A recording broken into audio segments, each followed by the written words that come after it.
And we are live here on Plus One EXP's Roll for Content channel. My name is Tony Vicinda. I am Chief Alchemist here at Plus One EXP, which is a weird little brand that multi-classes in tabletop game design, beard, and skincare alchemy, and the Bardic College of Content Creation. Our hope and desire is to help amazing designers find great players who love their games and help amazing players find great designers whose games they can love. We do that in a ton of different ways, but hands down, the most fun is sitting down with those creators and playing their game for you, where we get to learn them, you get to learn more about them, and see how they work and run. Today we are playing Shiver Gothic, a cinematic horror game, and we're playing with one of the co-creators from Parable Games, Charlie. Charlie, why don't you tell people a little bit about who you are, what you do, where they can find Parable Games online, but also tell us a little bit about Shiver Gothic.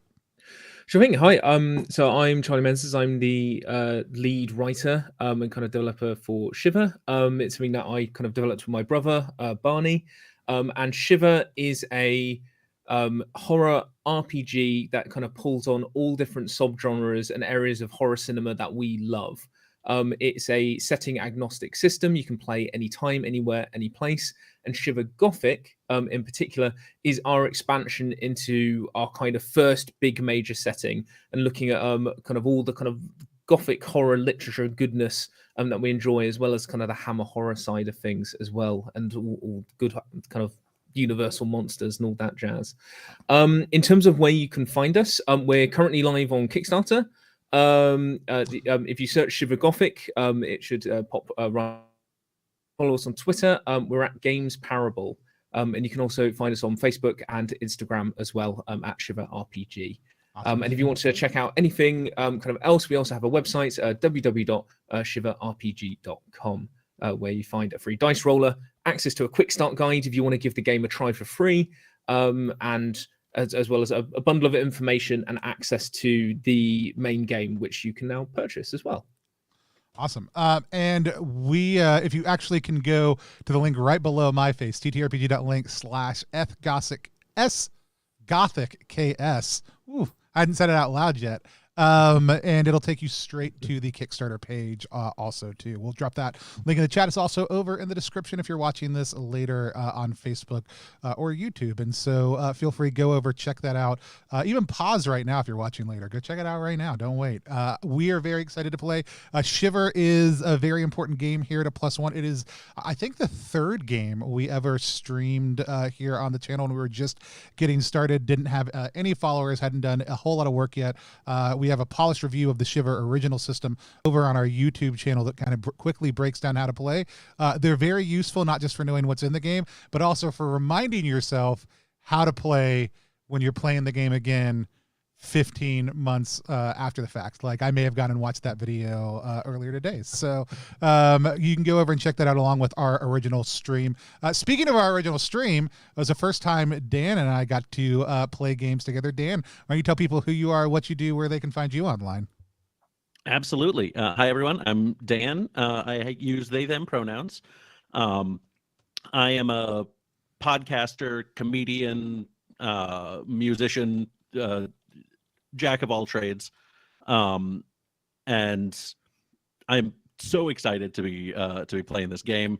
I've played Shiver a couple of times with Charlie now, and also have my own just game of Shiver with some of my friends going on that is an absolute blast. And you can find me basically anywhere online at Nintendo64. My Twitter is mostly me either complaining about hockey or posting puzzles that I've made. Love it. Awesome. And then joining us again, we've got Aaron. Aaron, tell people who you are, what you do, where they can find you online. Hey, everybody. Aaron Gilly in the house. You can find me on Twitter and Instagram at HeyGillyGilly. I am a learning and development consultant and coach by day, an improviser and D&D person by night. I am so excited to join today and get spooky. Awesome. Anytime we play a game here on stream, especially when it's a horror game, we like to I just identify a couple things for all the folks playing and to make sure that everyone who's watching is clear on some of the content that's going to be happening. So we use a couple tools called lines, veils, and the X card, along with something called open door policy. But basically, lines are things that may happen in the world of our game but don't happen in the course of our play of it. Veils are things that may come up in play but are handled very lightly as they come up. And then the X card's the ability for any of us basically to hit pause on the game at any point in time, identify an issue, could just be confusion, could be a piece of content that you're having trouble with. Identify what it is, but you don't have to explain it, and then we'll move forward in a different direction with that piece of content taken out. We have a strong line against sexual violence on the channel, but we like to leave it open every single time to give space to the conversation to see what other things we might need to add to that list. Charlie, before we start, is there anything particular that people might want to be aware of that's going to come up in this session that some people might find problematic? Yes, in terms of kind of when you kind of horror game, there's always some kind of elements I think that will kind of be kind of upsetting for some people. For Shiver, we actually do content warnings on every adventure that we write, and for this one, there's some elements of body horror, grave robbing, mutilation, and dismemberment are kind of the main ones for this one. That we think could be potentially upsetting.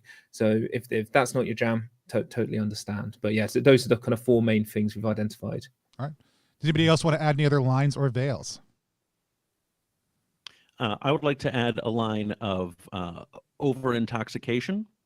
I would say normally, especially when driving, but I don't think that's going to be much of an issue in our current setting. I mean, in a horse-drawn carriage, perhaps, but yes. Yeah. As long as the horses aren't drinking. No, so over intoxication. So we'll put that on the list also too. And then just a reminder, we can always add to those. And also we have an open door policy. So if you see any of the players get up, move around, drink something, eat something, or in another way behave like a normal human being who has a life outside of the screen, it's because they are. And that's normal. So if one of y'all needs to get up and take care of something real quick, don't worry about it. Just drop us a message in the chat on Discord, and we'll keep on trucking. We'll probably take a break about halfway through so we can all do that. If you're watching right now and you need to get something to eat, drink, get up, move around, any of those things, you should take care of yourself, everybody. But with that said, I'm going to hand things over to Charlie to take us into Shiver Gothic. Okay, excellent. I thought as Shiver Gothic explores a kind of new and kind of continuous setting, I thought I'd give it a little bit of context before we kind of kick off and find your characters. So, deep in Eastern Europa, in the middle of the wild territories of Cramphia, lies the city-state of Spireholm. High stone walls with thick wooden gates encompass the sprawling city, a bastion of safety from the treacherous wilds beyond its walls, until now. Secret monsters roam the streets, mysterious illnesses are plaguing the citizens, and something dark has infested the city, beginning to rot it from its very core. And one of these rots is something we're going to be exploring today, as the streets of Spireholm have become unsettled, nervous of late. Something is stalking the alleyways, leaving grave soil in its wake, cemeteries looted of corpses, and more recently, living people snatched from Spireholm's very streets. This has caused a huge amount of uproar in the city. The City Watch has got no kind of major leads. They don't really know kind of what's going on, and panic is beginning to rise. So the mayor's office has put together what is known as the Concerned Citizens of Spireholm, a action group, if you will, a neighborhood watch with a little bit more punch. Gathering together concerned citizens who feel like they may be able to help in this cause. And this is where we find all of you in a slightly dilapidated community hall, a group of people sitting in a rough circle on uncomfortable, squeaky wooden chairs. And this meeting is headed up by a kind of man with a very kind of thin mustache, kind of in a prim kind of suit with a large, big clerical book.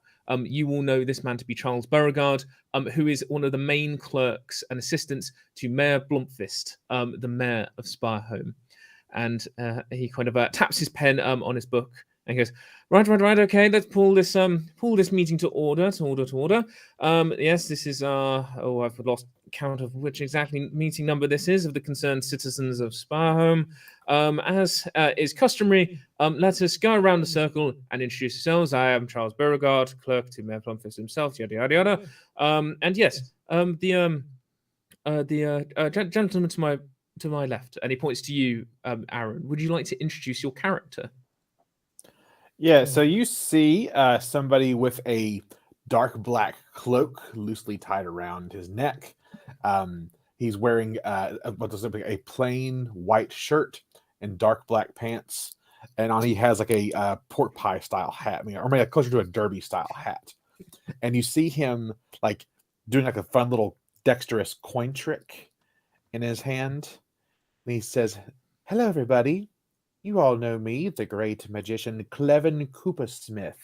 And then the coin disappears. Pleasure to make everybody's acquaintance. Yes, well, thank you, Mr. Coopersmith. As theatrical as always. Charles Beauregard must have under his breath. And yes, moving swiftly on. Yes, you there. You're supposed to check that at the door, and Dan, they point at your sword, kind of hilted, at your side. So what everyone sees is a tall, burly man with wildly uncontrolled, bright red hair. He does have an eye patch. He's got a very bushy beard. And is wearing just the most over-the-top regalia that you know is uncomfortable, but you can tell he's wearing it just to look more impressive. And he does have a cutlass at his hip. And he speaks up and says, "Oh, no, I can't. I have to have this by me side at all times. It's a matter of safety more than anything else. To introduce myself, I am Caleb Ra, privateer on the Dark Sea. Yeah, that's what I think. Yes, privateer is what we'll say. I'm ready to do some bashing of skulls." Oh. And then Charles goes, "Well, I appreciate your enthusiasm, Mr. Ra. The bashing of skulls isn't typically how the justice system works, but in this case, I'm sure people won't mind too much. And yes, who have I got next on my list? Let's see. I think whoever you point at, like they start introducing themselves, and we cut over and we just see a kind of a dark, like shadowed figure, barely out of childhood, over by like the tea and biscuits table, and all the tea and biscuits are horrible, so no one else touched them. But this individual that we see is like shoving them in their pockets and like cramming them down as quickly as possible, almost as if they expect to get kicked out at any moment if somebody discovers them. And rather than any sort of introduction or words, we just see like a sheepish grin, like a flash of like something shiny under a dark cloak, and then a smash cut of the name Crow at the bottom of the screen that introduces this character. Excellent. Now, if you haven't guessed, Tony is playing one of our new backgrounds, the Urchin. And actually, by being in this public building, this community hall, has triggered the Urchin's flaw, which is sticky fingers. So when an urchin enters a public building within the city of Spireholm, whether you might have stolen something before or not, you have to roll a luck check of CR2. If you fail, you're going to be accosted by a member of staff, as it looks like you're not supposed to be there. I should have totally asked this question beforehand. Where are we rolling from? I know there's a digital roller, but I don't have it pulled up in front of me. So yes, for Shiver RPG we use symbolic dice, but we do have a dice roller on our site. It's at www.shiverrpg.com/dice roller. So if you go there, you can kind of plug in all your stats and you can kind of auto roll on there. Things I should have done before we started. Yeah. But here's the thing I'll also say. Here's what I'll say. I am 100% down to just fail this roll because I steal these biscuits every meeting. It's a known thing. Like I have run in, and my goal is to get those biscuits before whoever always stops me comes to stop me. So while I pull that up, I'm 100% fine having stolen from this place numerous times. So you hear in the background as you're kind of shoving Garibaldi's into your pockets, the Charles Barrow going, and yes, if you'd like to, oh, where'd she go? And then before you can turn around, you feel a vice-like grip grabbing your ear. Just going, oh, no, now, Sonny, that's not a way to behave, especially in a building such as this, at a meeting that is so important, is it? Yeah, so she's got you kind of by your ear. And I'm like trying to like shovel them like into my pockets as quickly as possible. Now you're going to come with me, and I'm going to look after you for a while. I'm going to teach you a little thing about civic duty. She drags you over, pulls up a squeaky chair next to her, and plonks you down, and goes, now, firstly, young man, I would like you to apologize for what you've been up to. And then secondly, I would like you to tell us who you are. And like I'm my name's Scrivener. Everyone calls me Crow though. Crow. And I live nearby. Charles Burr goes, yes, I suppose, I mean, we didn't put an age limit on the concerned citizens Aspire home, and now I'm starting to regret that. But yes, what is the meaning of this, Miss Marble? And you look to your left, Crow, and you see the person you've been accosted by is a elderly woman with the largest handbag you've ever seen, hair in a kind of tight grey bun, very kind of prim and proper. She says, well, Charles, we are skipping ahead here. This is in prime. I am a lady for protocol, and I will introduce myself as such. My name is Miss Marble. My husband and I ran a consulting detective agency within the city until he passed away last week. However, his body has mysteriously disappeared. So I have what you might say a vested interest in bringing these matters to a close. Yes. And she kind of sits back in her chair and goes, well, has anyone got anything else to say before Charles carries on with proceedings? It wasn't me. You seem in rather high spirits for someone whose spouse has just recently passed. Well, my dear, I tend to see things quite logically. Inside, I'm a tumultuous sea, I can tell you. However, when you're trying to focus on something and find who's responsible, one must remain focused. Is it possible that he was buried with any treasure or any other important items that may attract the attention of ne'er-do-wells? A very good question. Tell us about the treasure he was buried with. Well, my husband did have a rather fine wedding ring. I have a matching pair, actually. And she kind of lifts up and waggles her hand. That's quite nice. May I see it? Ooh, roll a hearts check for me to try and to convince Miss Marble to let you get close enough to look at the ring. All right. So I have the roller up.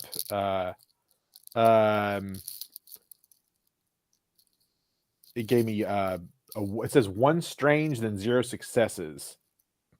Okay. So with that, that's going to tick the doom clock up by 1. So for those who've not seen Shiver before, when you roll a failure and you roll a strange symbol, which, as I have the dice for me, looks like this, it's purple, it will tick the doom clock up. So at 1/4 past, something bad happens. 1/2 past, something worse. 1/4 it starts to get very dicey, and at midnight, it's mildly apocalyptic. So with this, we're beginning the march towards kind of our next Doom event. You see, as you kind of do that, you kind of proffer a hand, being like, "May I look at your ring?" And she slips her hand underneath another hand and goes, I don't think right now is quite the appropriate time. Do you, Mr. Cooper Smith? I'll defer to you, my lady. Very well. Well, is no other business then? Charles, proceed. And you can see Charles Beauregard is generally quite flustered by Miss Marble. She has a bit of a officious nature, I think, that puts him on edge. As he kind of gathers and starts going through his notes, he's be like, well, I know our first few meetings have been relatively quiet. However, after pulling some strings with the local city watch, I've managed to gain you all access to the cemetery where the bodies were taken from. Now, I know our detectives and watch have tried their very best to try and solve this. However, I think it's time we gave the concerned citizens of Spire Home a chance. And of course, if you find anything, or even if you catch this ne'er-do-well who is disturbing all these graves, if you would bring the suspect to the mayor's office first, rather than the city watch, Mayor Bluntfist would be very appreciative. He says, kind of looking around you at a smile. I'm sure we all know what I mean by that. Oh, yes, wink, wink, nudge, nudge, right? You're going to kill him. Oh, no, young urchin boy. No, you want him not dead. That is not a request. We're not requesting. It is not a dead or alive scenario. Alive would be preferable. Because you want to kill him. Not exactly. Get your vengeance. Torture, then. Torture. You want to inflict psychological damage. Miss Marble looks up and says, this wouldn't happen to have anything to do with the upcoming election, would it, Mr. Beauregard? And he'd be like, oh, well, I think Miss Marble's kind of got us. Here's the post right there. We're seen to be pulling in the number one wanted person within the city walls. Well, Mayor Bluntfist is a bit of a shoo-in for the election. So if you do this for us, then you scratch our backs, we scratch the backs of the concerned citizens of Spire Home. How does that sound? Say no more. Okay. Works for me. Fantastic. And he kind of looks at Miss Marble, who is kind of giving him a raised eyebrow, but doesn't give an affirmative or a negative response at all. And he goes, well, yes. Anyway, well, I think we can call this meeting adjourned. If you'd like to head to the cemetery today, you'll find your access will be unfettered. And I wish you all the very best of luck, he says, giving you a kind of quite slimy grin.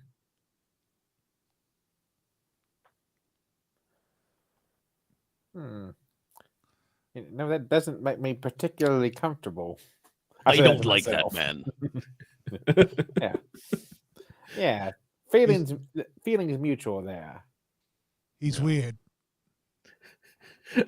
I'm imagining this conversation all happening at the biscuit table that Crow was stealing from, just going along and be like, I don't like that man. He's weird. And then the camera just ducks down and it's just Crow pushing more biscuits into his box, going, that's strange. You see, and then you hear the door open and Miss Marble, kind of now handbag in one hand, umbrella in the other, kind of pointing out towards the cemetery and going, well, if we're all loaded up on snacks and cake and tea, shall we be going? Oh, you going with us? Oh, indeed. You think I sit on the sidelines? We have a mystery to solve, my dear fellows, and Miss Marble is not one to stand back from that challenge. I'm on the fence about her. I think she can hear you, love. I don't mind that. Well, let's go. Excellent. So, are you all wanting to kind of head off towards the cemetery, or is there anywhere else? Any minor detours you would like to make before the cemetery? No, cemetery sounds good. 10:30 sounds good. Wonderful. So That's my taste.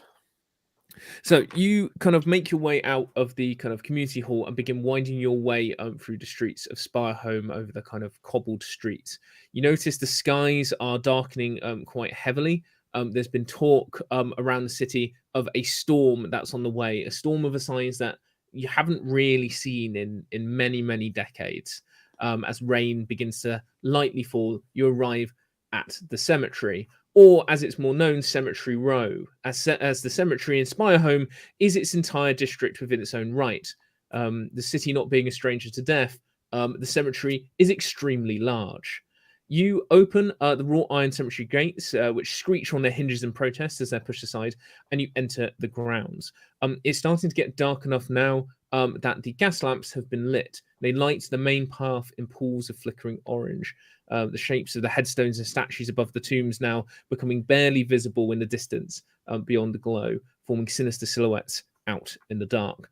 You see the kind of various kind of landmarks of the cemetery, the kind of unfortunately named Pauper's Pile, where kind of most of the kind of poor citizens of Spirehome have been buried, the crematorium, and the snaking path up the hill to the mausoleum where the richer denizens of Spirehome tend to be buried, which is where you will be heading to kind of find the crime scene that is up there.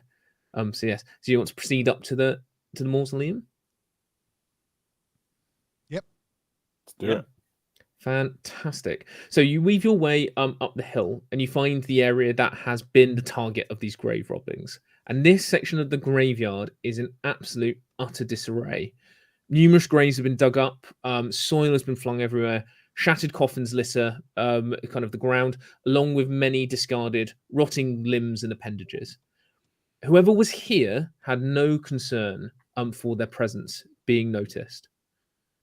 So what you can do now to investigate the scene is you can do checks of two different kinds. If you'd like to do a smarts check, you can investigate the scene and see kind of what clues there are and draw some conclusions from them. If something is hidden or quite hard to spot, then you can roll a wit check and begin to have a little look around the scene. I'm going to do a wit check because my smarts is bad. I took the hit in my smarts. So that wit check is 0 successes, 0 strange. Okay, Mr. Ra, you look around and kind of scratch your chin and run your hand through your wild ginger hair and think, "Yep, this is a graveyard." I'm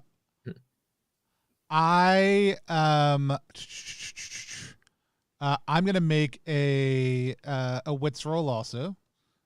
This looks more like this looks more for Crow, like playing around. Like I am leaping on heads, back and forth on headstones, like scrambling up things, getting a higher look. I don't think Miss Marble is probably tremendously happy with me. Can I immediately turn luck in to boost a roll? If you've rolled and you've banked luck, then yes, you can throw that in as long as you've got it banked. Okay, but if I rolled luck right now, I cannot add it into my successes, correct? Do I need to bank it first? No, unless you get a double luck within the roll. I did get a double luck within the roll. So, yeah. So if you get 2 luck, then that can become a single success. Cool. So then I have 2 successes and 1 strange. Fantastic. So you skip along the kind of headstones, kind of making a game out of the investigation. You hear Miss Marple's voice in the slight distance being like, "Get down from there, young man. It's highly disrespectful." As you jump down from the gravestones, you find yourself in a kind of indentation in the ground, and you think, "Oh, you've landed in the grave." But as you kind of look around, you realize you haven't. You're standing in what appears to be a oversized footprint with a very, very deep impression. To the left of it appears to be what you think is another set of tracks. However, as you kind of step out and begin looking around in the carnage, you realize that actually it is one set of tracks. The left leg being the left footprint being a relatively normal size with a normal depth of impression in the ground, and the right foot being much bigger, more geometric, and digging deep into the soil. Cool. Like 3 feet. Are we talking about like a 3 foot or like a 6? Like how long is the big footprint? Okay. So if you've got like kind of a normal foot like this, it's probably about double the size. It's about that big. Okay. So like Yep. when I land in it, I go down further than I thought, and I think I'm stepping into a grave. Exactly. But it's not like I fell down into it. Cool. I just want to make sure. Yeah. Awesome. And I kind of like position myself like in both of these footprints, and both of these footprints are significantly bigger than my feet. And I go, this isn't normal.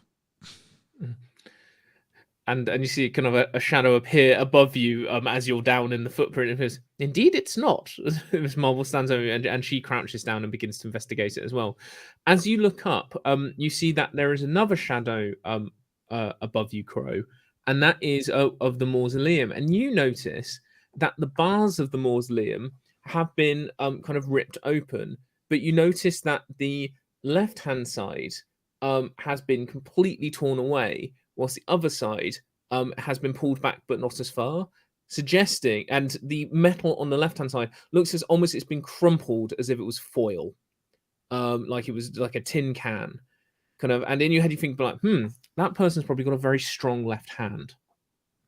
And does that match up? Like, if I was going to orient the direction facing forward on the feet, like by the normal shaped footprint, does that match up size wise with the big footprint? Like, is it a big left hand, big or strong left hand, big left foot?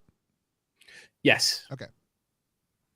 Yes. So is it seeming to be kind of very large, very powerful, kind of on one side. So yeah. Okay. I think it's someone who has done quite a bit of escaping out of things.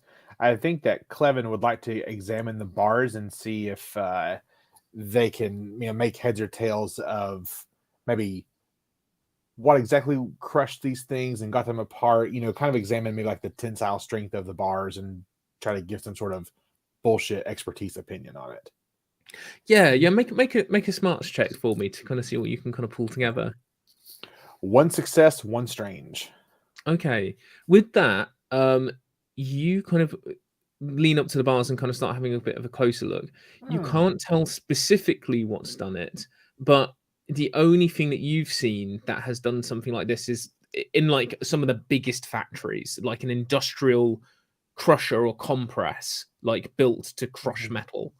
So it's something that is probably itself metal, and is got an extreme kind of pressure that it can exert with its grip. Uh-oh. Looks like something metal's been this way. Can metal... Have you seen metal that walks?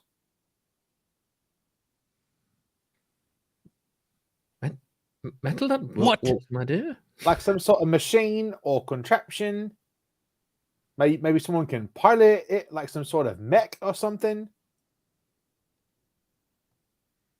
No? I haven't understood a thing you've said for the last 30 seconds. Like sometimes there are people, and then there are things that look like people, but they're made of metal. Those Statues. things. Well, statues are normally stone or marble, maybe limestone. Right, but So think about chimneys? a person. No, the chimneys are attached to houses. Think of something that's like you and I, but Right. made of metal, and it moves like it is you and I. Yeah, you lost me. Is it the move? Is it the you and I part? You know what? It's the made of metal and moving part. It's not I think what you're suggesting, Mr. Cooper Smith, it's not that it's not understood. It's just that it is highly implausible, says Miss Marble. I live in the implausible, dear lady. Implausible is my middle name. For that comment alone, every time you say something magician-y, add a smoke bomb to your inventory. Because it's too perfect. You will eventually regret this, Charlie. Just FYI. I know I will. When we choke the big bad death to evil on smoke, that'll be when you're like, maybe that was a bad choice. But Miss Marble will look around being like, well, rather than proposing what potentially this person may be, how about we try and observe what they want? Looking around here, and she says, kind of like peering at the graves, if you notice, all of the graves that have been looted appear to have been men's bodies. They've also only been in the ground no longer than a week. Actually, possibly even less than that. So whoever is stealing the bodies wants them fresh for some purpose. And also, look around us. We're in the Mausoleum District. They're only stealing the richest of bodies. They want people who are healthy, fresh, and very much dead.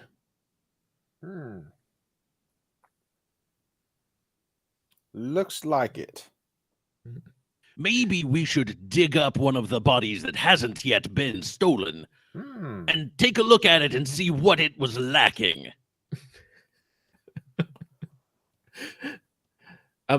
Miss Marble, kind of heaving herself out of the foot imprint that you're in, Kroger. Well, I feel that might be quite disrespectful. I feel there may be enough clues here already, Mr. Ra. And also, time is of the essence, and these frail hands don't have a shovel.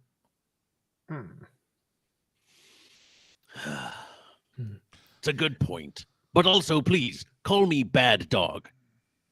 Bad Dog? Yes. Is the rest of us supposed to also call you that? Yes, please, everybody, call me Bad Dog. Bad Dog.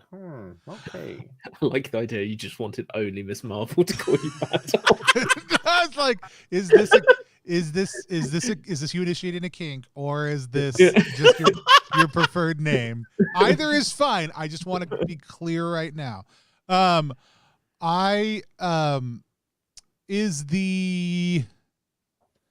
the footprints pointed to the mausoleum or away from the mausoleum?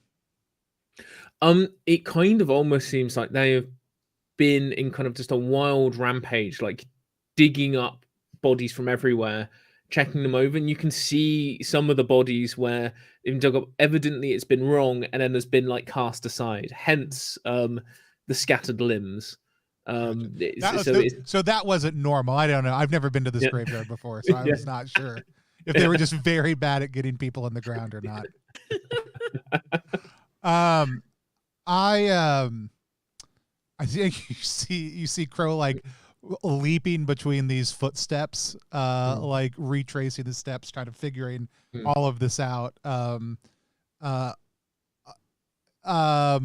So we can't get a sense of like the origin point or the exit point of these. You can see that the footsteps appear to have led off towards the west. So Cemetery Road is in the eastern section of the city, and they appear to have kind of come from the west and gone back in the same direction. Okay. And as you're following these footsteps and you're kind of all looking around, I'd like you all to roll a wit check for me. Get wit, baby. 0, 0. 0 successes, 1 strange. Oh, 2 doom. Tick, 1 success, 1 strange. Okay. So Miss Marble's hearing's going. She hears nothing either. So Crow, as you're hopping kind of in these footsteps, you get a little bit further away from the group, and you hear kind of approaching up the hill towards you what sounds like a metal clang, and you notice kind of out in the kind of forming mist and rain some figures in kind of raggedy kind of cloaks and broad brim hats carrying shovels scurrying their way up the hill towards you. What would you like to do? I wanna tell no one, and I wanna kind of slink into the shadows and flank in behind them. So I like they're scurrying up the hillside. I'm gonna go boop, boop, boop, boop, boop, boop, boop, boop, boop, boop, behind them. Okay. Roll a wit check for me to enter stealth. That is 2 successes. Fantastic. So you kind of see these figures scurrying up the hill, and you, after a brief moment, begin to weave amongst the tombstones, finding a kind of perfect hiding spot as they flit by you and begin to approach the rest of your group. As you now will begin to hear this kind of rhythmic metal clanging echoing out across the graveyard, as from the mist and behind the gravestones, you see this group of raggedy individuals armed with shovels reveals themselves. They appear to be quite dirty and are covered in soil and have large rough-spun sacks on their backs.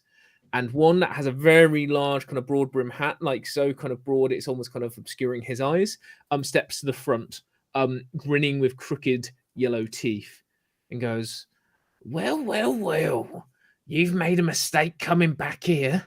No scraps left for you, vultures, after what you've done. This is our turf. Them bodies that are left are ours, for the Grave Robbers Union. Step away, or there's got to be trouble.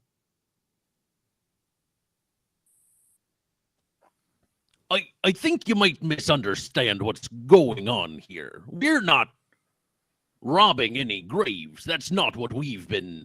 We were just looking around. Mourning. The leader kind of gives a nod to his 2 compatriots. I mean, to flank out, being like, oh, yeah, that's what they'd all say. Coppers are suddenly gone, and now you're all swooping in. See what a mess they've made? See what a mess I think you've made? So, if you're mourning, who are you mourning for, Ginger? Todd Berry. Roll a hearts check to, like, I need to decide whether that's a minor disadvantage or not. No, I won't give you disadvantage. I like how the best part is you could have just been like Mr. Marble and we would have been fine because it would have been a true statement. I have 2 smarts.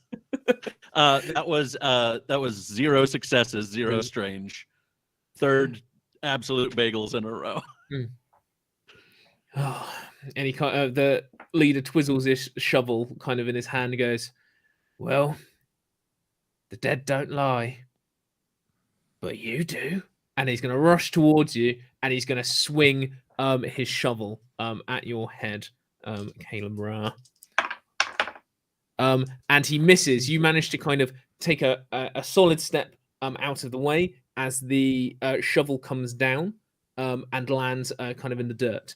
So we're going to enter combat now, as the Grave Robbers Union is going to kind of try and rough you up because you're disturbing their turf. So to establish our order, we've got Crow in stealth, and because Crow's been unnoticed, Crow, I'm going to put you first. Okay. Then I'm going to put the Grave Robbers, so as they've kind of got the drop on everyone else, and then it's going to be the rest of the group. And you can, for the rest of the group, you can determine your own order within that block. Okay, so Crow, kind of seeing this commotion break out and bad dogs, rather bad lie, what would you like to do? I would I want to sneak up behind the one closest to me. I'm going to assume not the one who just swung at, like, I want to try to stay behind them, and I'm going to try to undo whatever passes for a belt on this guy in such a way that he won't notice. Wait. So you want to sneak up to him, and what do you want to do with his belt? I want to I want to pants this dude, and make it hard for him to act on his next turn, and then ideally slink back into the shadows afterwards. Like so like that's my thought on like pull his belt so that when he moves, everything starts to fall down. That's my goal. Wonderful. Okay, roll a wit check for me. With your advantages to sneak up and cut the belt. Okay.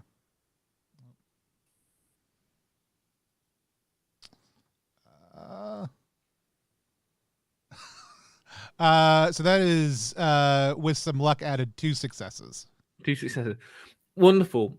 So you kind of sneak your way up gently kind of slip your kind of quite ornate blade that you have for such a grubby urchin underneath his belt and pull it away. And this kind of grave robber is sneaking around to try and flank around more towards kind of where Miss Marble is standing.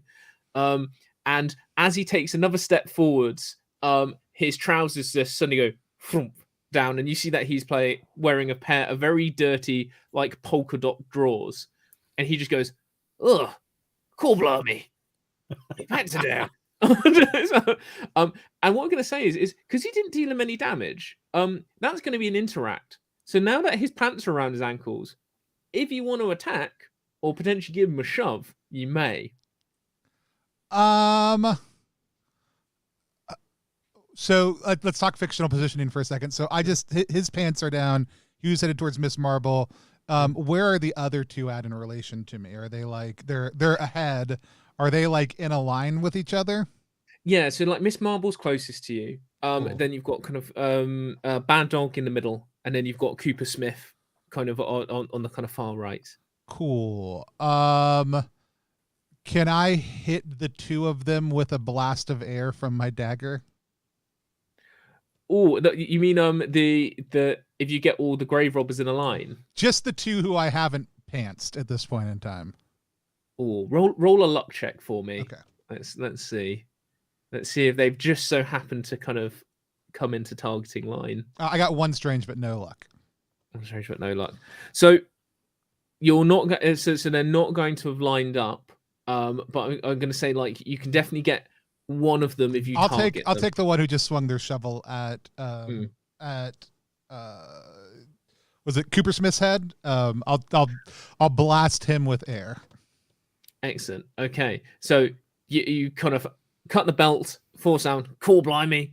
You draw back your dagger, and rather than striking with it, you point, and you see the feather, this bright red feather that's in the hilt, begins to swirl around. And almost generates a small tornado kind of within the hilt of the dagger that kind of shakes your fist as it blasts forwards. So the kind of one that is currently swinging their shovel at Bad Dog kind of raises their shovel to kind of, and they just suddenly see a tornado rushing towards them. So I'm going to roll a grit check for him, which he fails. And you see, and again, you see him just whisper, "Cool, blimey!" As a tornado slams into him, he spins into the air and gets smacked, kind of into the branches of a crooked tree. So he is now up a tree, and has taken a considerable amount of damage for going through there. So yeah, the leader of the grave robbers is up a tree. Crow, is there any other movement you'd like to make? Back into the shadows. Yeah. Okay. Yeah. Make another wit check for me to disappear into stealth.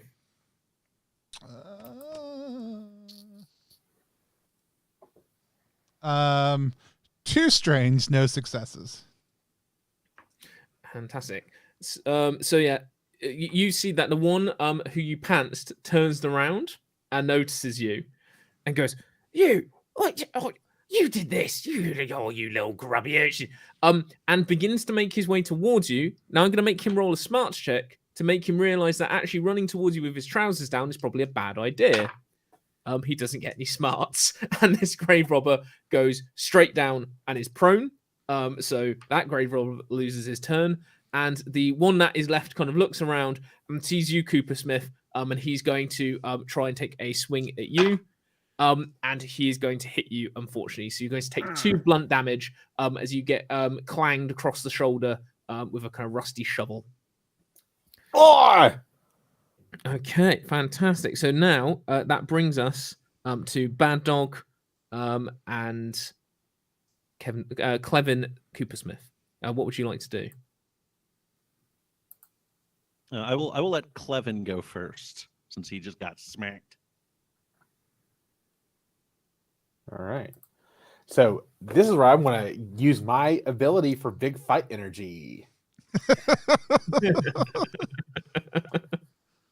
The one who just clocked me, like I shake it, like do that kind of comical thing they do in movies where like they crack their neck and like crack their knuckles, and I pounce on him with my taser gloves, because that's a thing. But so I want to attack him with it. But for my ability, when in battle, your presence is so large and distracting that enemies are intimidated or just confused. In a brawl, you count as 2 characters when trying to overwhelm an enemy. Fantastic. So that means you're if you gang up kind of on this character, so if another person on your side enters that combat, you're all going to start getting minor advantage just to wail on one person because you count as 2 people. But for now, you just roll your attacks as normal, and unless Bad Dog or Miss Marble come and join in on the fight with you. So you reach out with these gloves. Can you roll a strange check for me to try and electrocute him with your magician's gloves? Oh, you've got to be freaking kidding me. Even though I have 6 stats with this, I have 0 successes and 0 strange.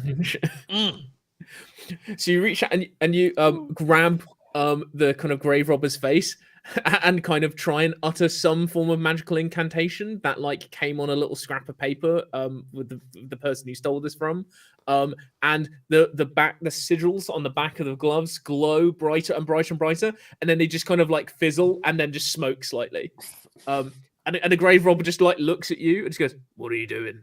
What is this? This is now this is very uncomfortable." Good. Yes. Yes, Bad Dog, what would you like to do? I'm going to move over to the tree that the one that tried to hit me is caught in. Mm-hmm. Yeah. And I'm also going to use one of my abilities. The body horror path has natural affinity, which is you prefer nature to people. Your affinity with nature allows you to control plants and animals to a certain degree. Make a strange check to have a plant do one of the following: grow in size, restrain an enemy or NPC, move, or whisper its secrets to you. And I am absolutely going to want to try to have this tree just completely render him immobile. Fantastic. Roll a strange check for me. It's going to be 0 successes and 0 strange. So you reach out with your mind to this tree to try and get it to do your bidding, and it's like, restrain him, and you just, wind rustles through the tree and its branches wave, and it goes,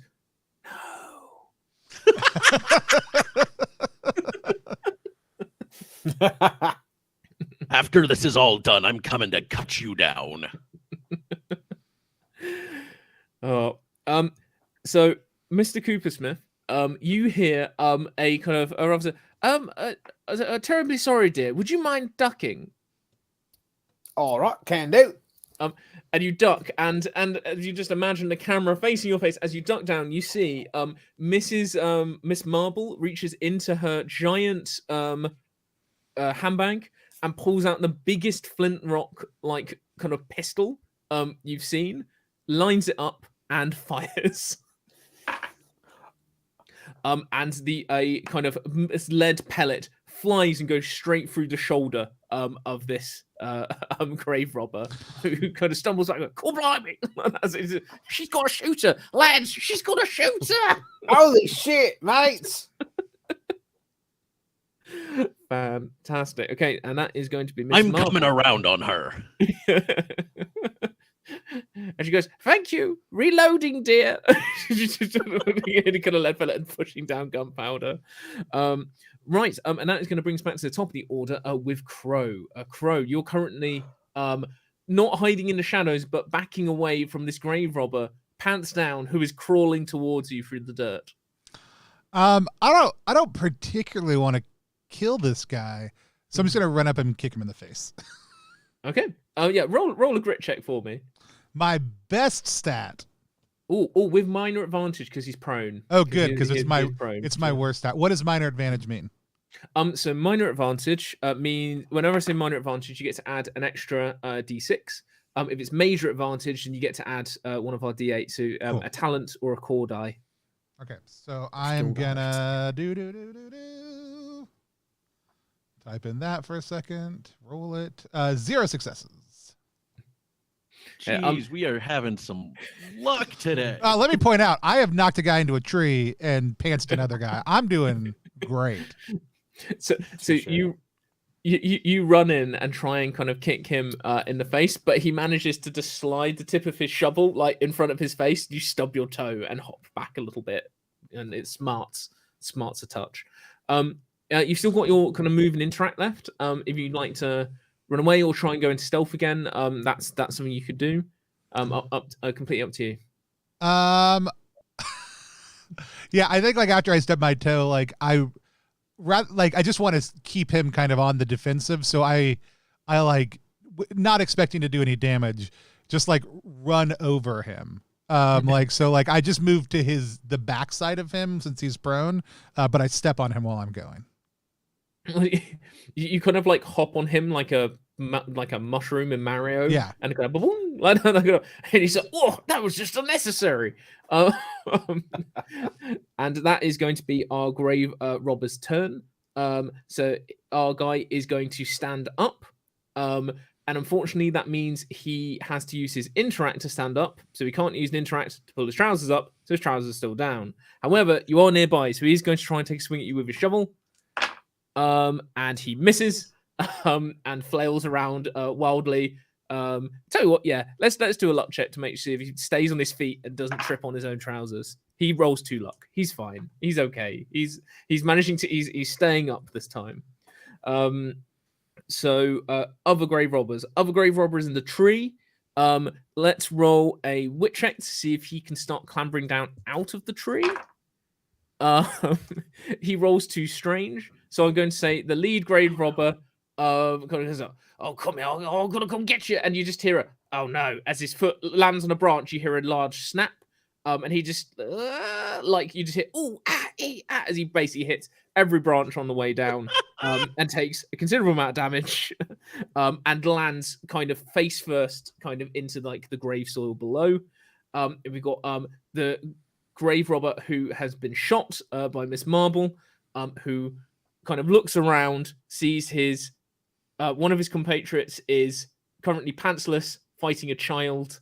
The leader has just fallen from a tree and is face down in the earth. So he's going to roll a heart check for morale, which he rolls 2 strange, and he goes, "Oh, sod this!" And he just drops his shovel, and he just runs off into the mist, clutching his bleeding shoulder, kind of a bullet wound. So he has left. So you've only got 2 left to contend with, and both of them, one has got his pants down, other is in the floor. So, Bad Dog or Mr. Coopersmith, what would you like to do? Bad Dog, I'll defer to you this time. Well, this guy tried to hit me. And I don't like that. So I'm going to pull out my sword and I'm going to try and stab him. Fantastic. Go for it. Face down in the ground. And what roll would that be? Grit? Yes. Yeah, for swords. All right, 1 success. Success. Excellent. Yeah, you kind of thrust downwards with your sword, and you kind of stab him in the shoulder. How much damage does your sword do?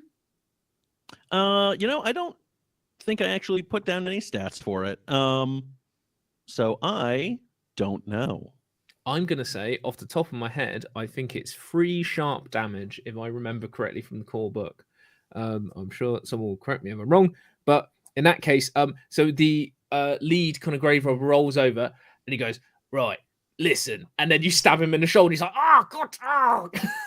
And it kind of starts writhing around on the ground. Is there anything else you'd like to do, Bad Dog? Can I interact just by kicking him? Just yeah, it won't do any damage. But I'm going to say if you do that, it's going to give you minor advantage on intimidation. If you want to intimidate him later. Our crew is slowly developing a few signature moves, and that's unnecessary, non-damaging violence. Kicking. Yes, I love it. Kicking. Yeah, it's good that all of our names start with a hard C sound. Yeah. because so does the word chaos, and that's what we seem to be embodying so far. They call us the hard C's. Right, so Clem and Coopersmith, what would you like to do? All right. Clevin feels very embarrassed by their total fail in the last one, and I think he's going to try to do the exact same thing and try to attack that same pantsless grave robber with the magic taser gloves. You just yelled the word louder this time. Roll a weird check for me. All right. Feet don't fail me now. 4 successes and 4 strange. So that's that is a major critical success. So this one hasn't really taken any damage as of yet, but I'm going to say with 4 successes, as their CR is only 1, I'm going to say you run up, hop off a kind of half-broken gravestone, raise back a hand, which begins to glow and charge, and you slap this grave robber with a charge so strong it's like he's been hit by a lightning bolt. You know, if someone's on the phone and it gets hit by lightning, they get flung back across the room. This happens to this pantsless grave robber, flies back across the graveyard, hits a coffin, the coffin door shuts, and it falls back and lands in the grave. He is out. And you just see some smoke rising from this open grave. Take care and piss off, mate. So now all we have left is Miss Marble in the order, and she strides over to the grave robber leader, who Bad Dog is currently kicking, whips out her flintlock pistol, points it to his head, and with a click pulls back the hammer and goes, "Now, my dear boy, I suggest you get talking." He goes, "All right, fair enough. Any questions you've got? Go. What do you want? Why are you here? Evident you're not grave robbers. We made a mistake. The Grave Robbers Union humbly apologizes. Don't kick me again." You realize we did tell you that you were making a mistake, and then you chose to continue making that mistake. I mean, we're in this profession. Many mistakes have been made. Let's just put it that way. We're quite rash as a group. It's something we're working on. I mean, normally I'm very pro-union, but for yours, I think you need to have better representation, mate. That is also fair. We'll talk to the reps.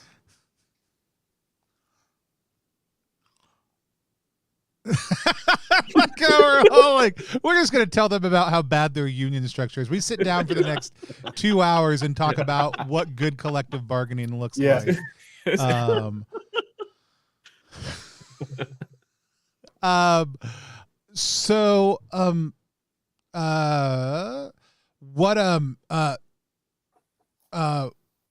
So you thought we were stealing things? Yeah, we assumed that you were the one stealing the bodies, and we were, going to show, don't step on our turf, don't rob graves from here, and also don't leave it in such a mess. The Grave Robbers Unit, we pride ourselves on our work. We always leave a graveyard nice and neat and tidy, exactly how we found it. Sans bodies, of course, but we put the graves back to order. We put flowers back. We refresh the graves. We are a very considerate bunch of grave robbers. However, this person has given us all a bad name. Whatever they're up to, throwing soil and limbs about, smashing things, it makes our line of work very difficult. So we have a very vested interest in making sure that they're caught, that this stops.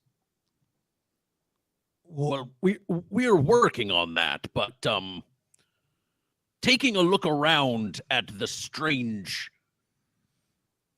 happenings here, can you figure anything out about what type of person might have done this, or what they used to do it? Because it looks unnatural. My friend over here was talking about walking metal. Ooh, now you You mention know, it. like a person but made of metal. Please tell me you've heard of that. Again, this feels like a very strange line where you're going. But I don't know about any metal men or living machines. But what we have seen is we've seen there's been a tall figure wandering around the cemetery, which some of the people have seen, unusually tall, some might say, clad in a big dark coat, and some of my boys who do a bit of drinking down at the Willow Crown down in the West End, you know where those disappearances have been happening? They've seen a similar fella down there. Now, if one was to be a little bit more put together than our current city watch, one might connect the grave robbings with the disappearances in the West End, especially around an area known as Snidelip Lane. Snidelip Lane, you say? And yes, if one was to go there, they'd probably have quite a good chance at catching whoever did this. I mean, some might say others have tried, but their compatriots might have disappeared. So having someone who is evidently as capable as a group as yourselves might actually do a better job. So why didn't you just go there instead of coming here to beat them up? I think he's implying he's not capable. Oh. We're not capable, but also we keep seeing them in both places. So evidently they're up to something. We don't know what. However, we thought that if it's the same fella who's coming here, we've got boys there. Well, we did have boys there, but they've either scuppered or they've been taken away. And we thought they might be frequenting here. When we saw your group trespassing on the old crime scene, we thought you'd returned for seconds. So I guess the steps go west that I saw also. So I guess probably got to head west. Miss Marble, you coming, or you need to get home? I shall accompany you, gentlemen. And she puts her flintlock away, and clamps her purse, and she pulls out her umbrella and taps the grave robber's kind of chest and goes, "Now, young man, I suggest you find yourself another profession, as this one is all the mite too dangerous, illegal, and mighty disrespectful.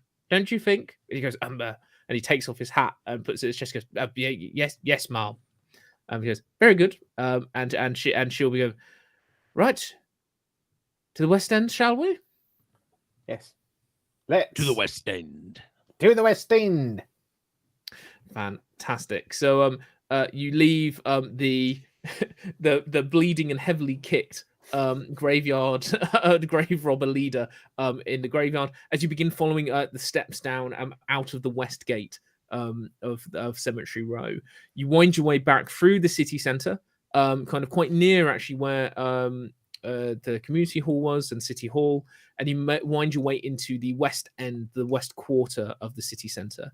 So this is quite an interesting kind of area. It's made up of kind of much older buildings. The populace is kind of getting kind of relatively rich and kind of doing these buildings up.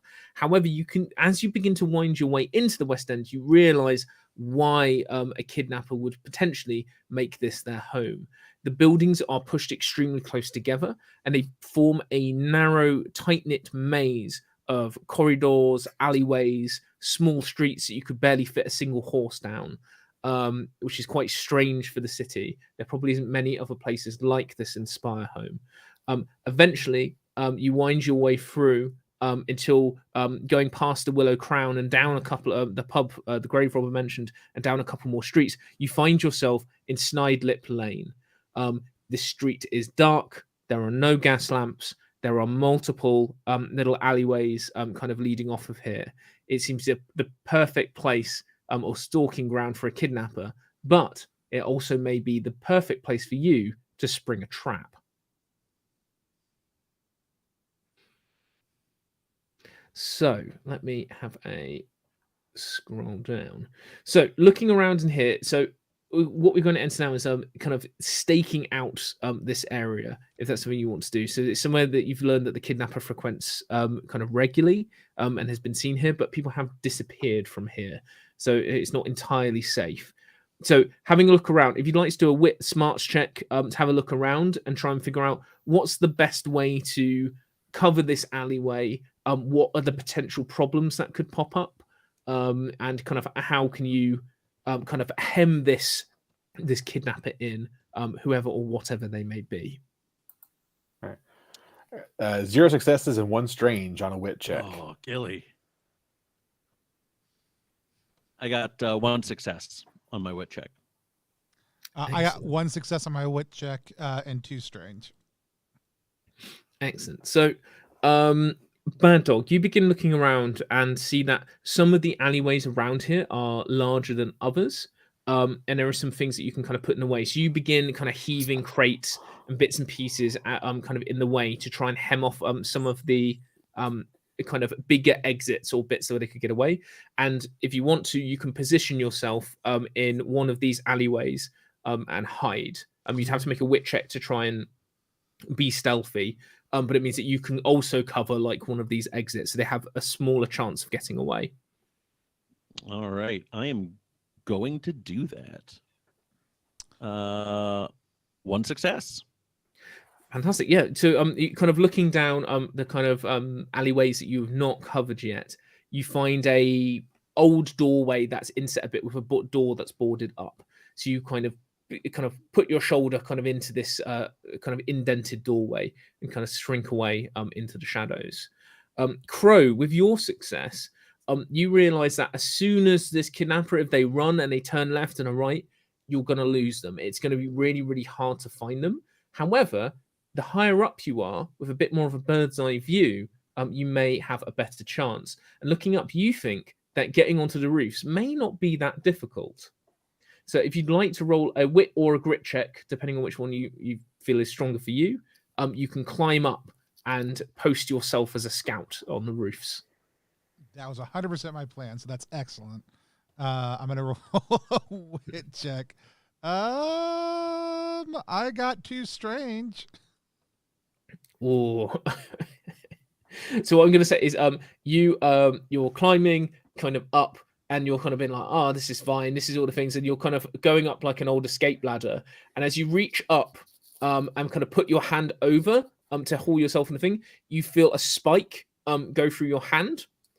So I'd like you to take 1 pierce damage as you've reached up and you've caught your hand on a loose nail as you've climbed up. You've got to the top of the roof, but you've now got a bleeding hand. Yeah, it's not the first time. I just hope they go through one of the holes that's already there. Yeah. So, Carmen Cooper Smith, you've not noticed anything in particular, but is there anything that you would just like to do in terms of this stakeout that you think could be helpful in this confined space? I think Clevin is certainly kicking himself because of his many failures today. So he's going to use one of his abilities and use his future sight ability I can glimpse briefly into the future. Make a strange check to reveal information about the plot of the story from the director. Fantastic. Okay, roll a strange check for me. All right. Big bucks, no whammies. 1 success, 1 strange. Successful strange. Okay, with that, you kind of close your eyes and open your third eye, and you begin to kind of see Snidely Lane, but it's much darker. The rain is coming down harder, and you see at the end of the kind of like this corridor of stone is a large figure in a long dark trench coat with black goggles, a red bandana across their mouth, and a big tricorn hat. You see that they seem quite spooked, and they run off down a specific alleyway. And you see which alleyway it is, and it is one not currently covered. I'd like to relay that to the group. Friends, I saw something. You know I have visions, right? Did we talk about this? I can see into the future. and I know which way this chum's going to be going. Okay. Miss Marble goes up. Highly irregular, but what are you suggesting, Mr. Coopersmith? That I think, if I remember this correct, Charlie, that I saw him going down a particular alley, and it's one that we have not covered so far. It's not one we have not looked at. Okay, well, I'm not one to typically go off hunches, but I'll tell you what I'll do, Mr. Coopersmith. I'll position myself in the directly opposite alleyway with my my trusty Matilda here, and she kind of waggles her flintlock pistol from her handbag, and I'll make sure I get a clear shot off. Are you going to cover that alleyway, Mr. Coopersmith? Gladly. And I kind of, do that thing with my gloves to show that I'm ready to do some more shocking.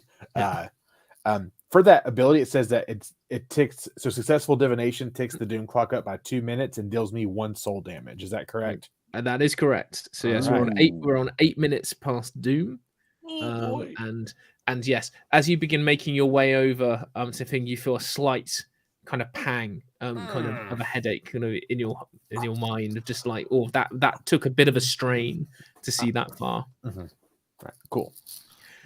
So Charlie, I may not have been saying mine out loud when I think I am. I may just be marking them on the clock. I think I have us right under quarter past. Oh, you have it on quarter past. I have us. Yeah, I have us like right at under quarter past. Okay. So I've been with the initiative, I typically count. It's counted when if you succeed in a check, it doesn't count. Oh, okay. Then I may have just been miscounting. Yeah. So it's whenever you failed a check and there's been strange present. That's when I take it up. So there is a mode of the game that we do play on one-shot nights that we've developed where it is no matter what strange you roll, it goes on the doom clock. Cool. To whip through. Which one of my hard mode, came up with, which is very, very fun. It is a hardcore mode. It's very, very intense. But a lot of fun. Cool. But I think that's probably the discrepancy weirds, then. Excellent. Okay. Yeah, with multiple weirds, I think we'll once you start using your powers more, I think the doom clock is going to go up at quite a rate, I feel. So the night draws in as you kind of take your positions, kind of for getting ready for your stakeout, and the storm that's been brewing above you and darkening the sky finally breaks, and rain starts to splatter across the uneven cobbles of Snidelip Lane. A couple of hours pass. For those of you kind of not dressed for the weather, you begin to kind of shiver and feel cold in these narrow and dark alleyways, until eventually, emerging kind of from the shadows, kind of right in the depths of Snidelip Lane, a mysterious figure enters the street. As you saw, Mr. Coopersmith, it is a very tall figure clad in a dark black leather trench coat and tricorn hat that shimmers in the evening light as the rain whips against it. You see that they have quite an interesting gait. It's quite uneven, almost that they're slightly. You'd say that someone who's slightly kind of unsteady on their feet, kind of like lightheaded or slightly drunk, perhaps, like not used to the kind of the distribution of weight as they kind of teeter-totter and move. Their face, you see, is fully obscured with thick goggles that you'd imagine would be used for something almost like welding, and a large kind of red bandana that goes across the face. They stop in the middle of Snidelip Lane, and they look around with a hungry intensity, their gaze hunting for prey. I'm going to see how observant is. And they do not see anything yet. And they begin to slowly stride through Snidelip Lane. What would you like to do? So you've all got the jump. We didn't plan any of this out ahead of time. We're all getting in position. I am going to I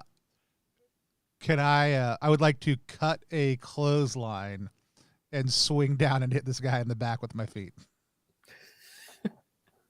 Roll a wit check for me. I love it.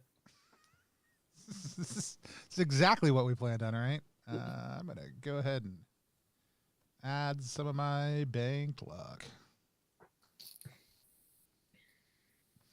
I got, here's the good news.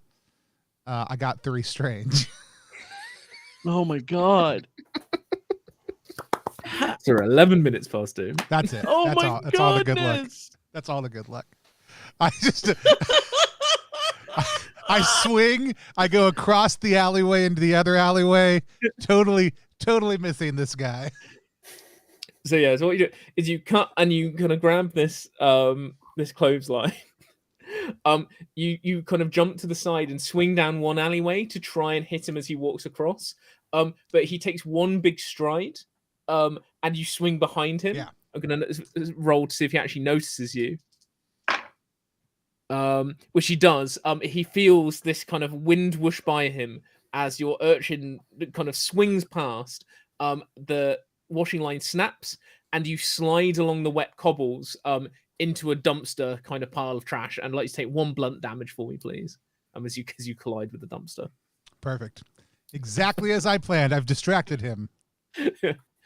Cool. Yes. With the mysterious stranger distracted, what would the rest of you like to do? Because he's not noticed you yet.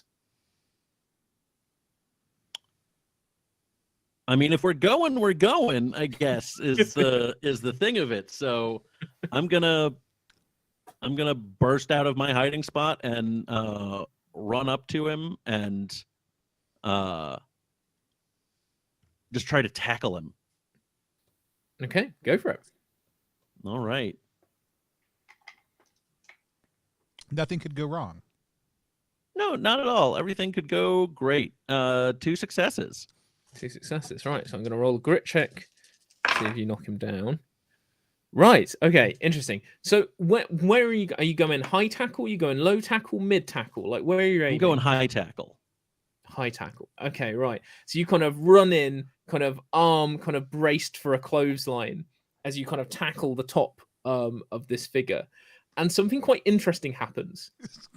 You slam into the top of this figure, and the trench coat and the tricorn hat come with you, along with some mass.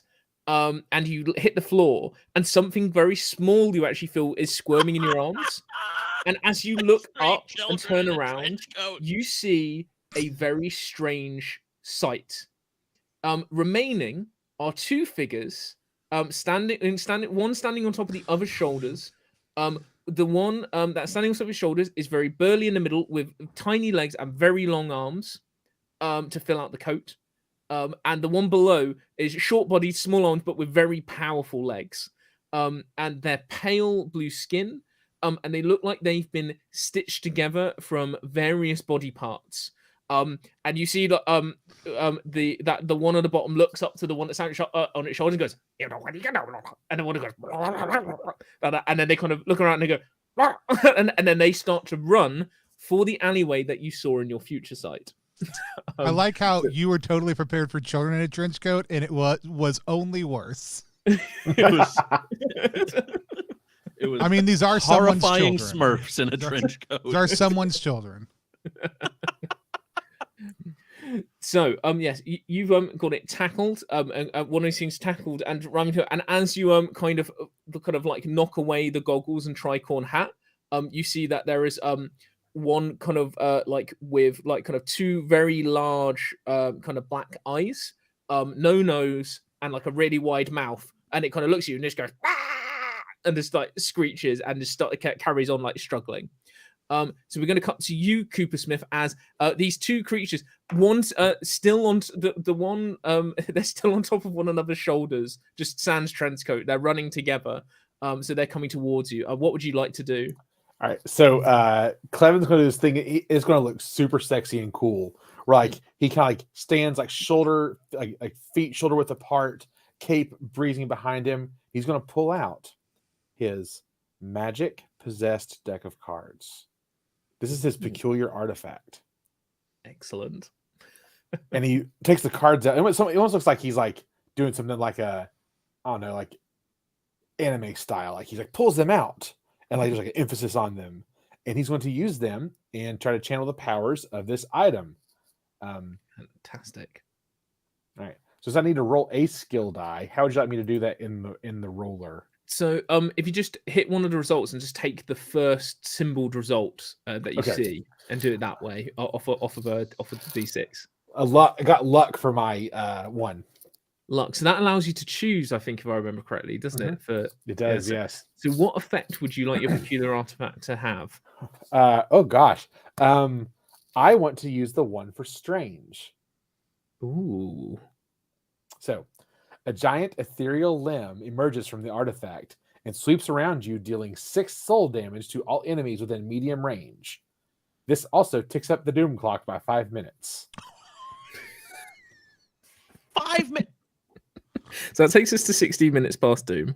I feel like this is all my fault. I think over half of these doom minutes have been your rolls. So. Maybe 3/4, in fact.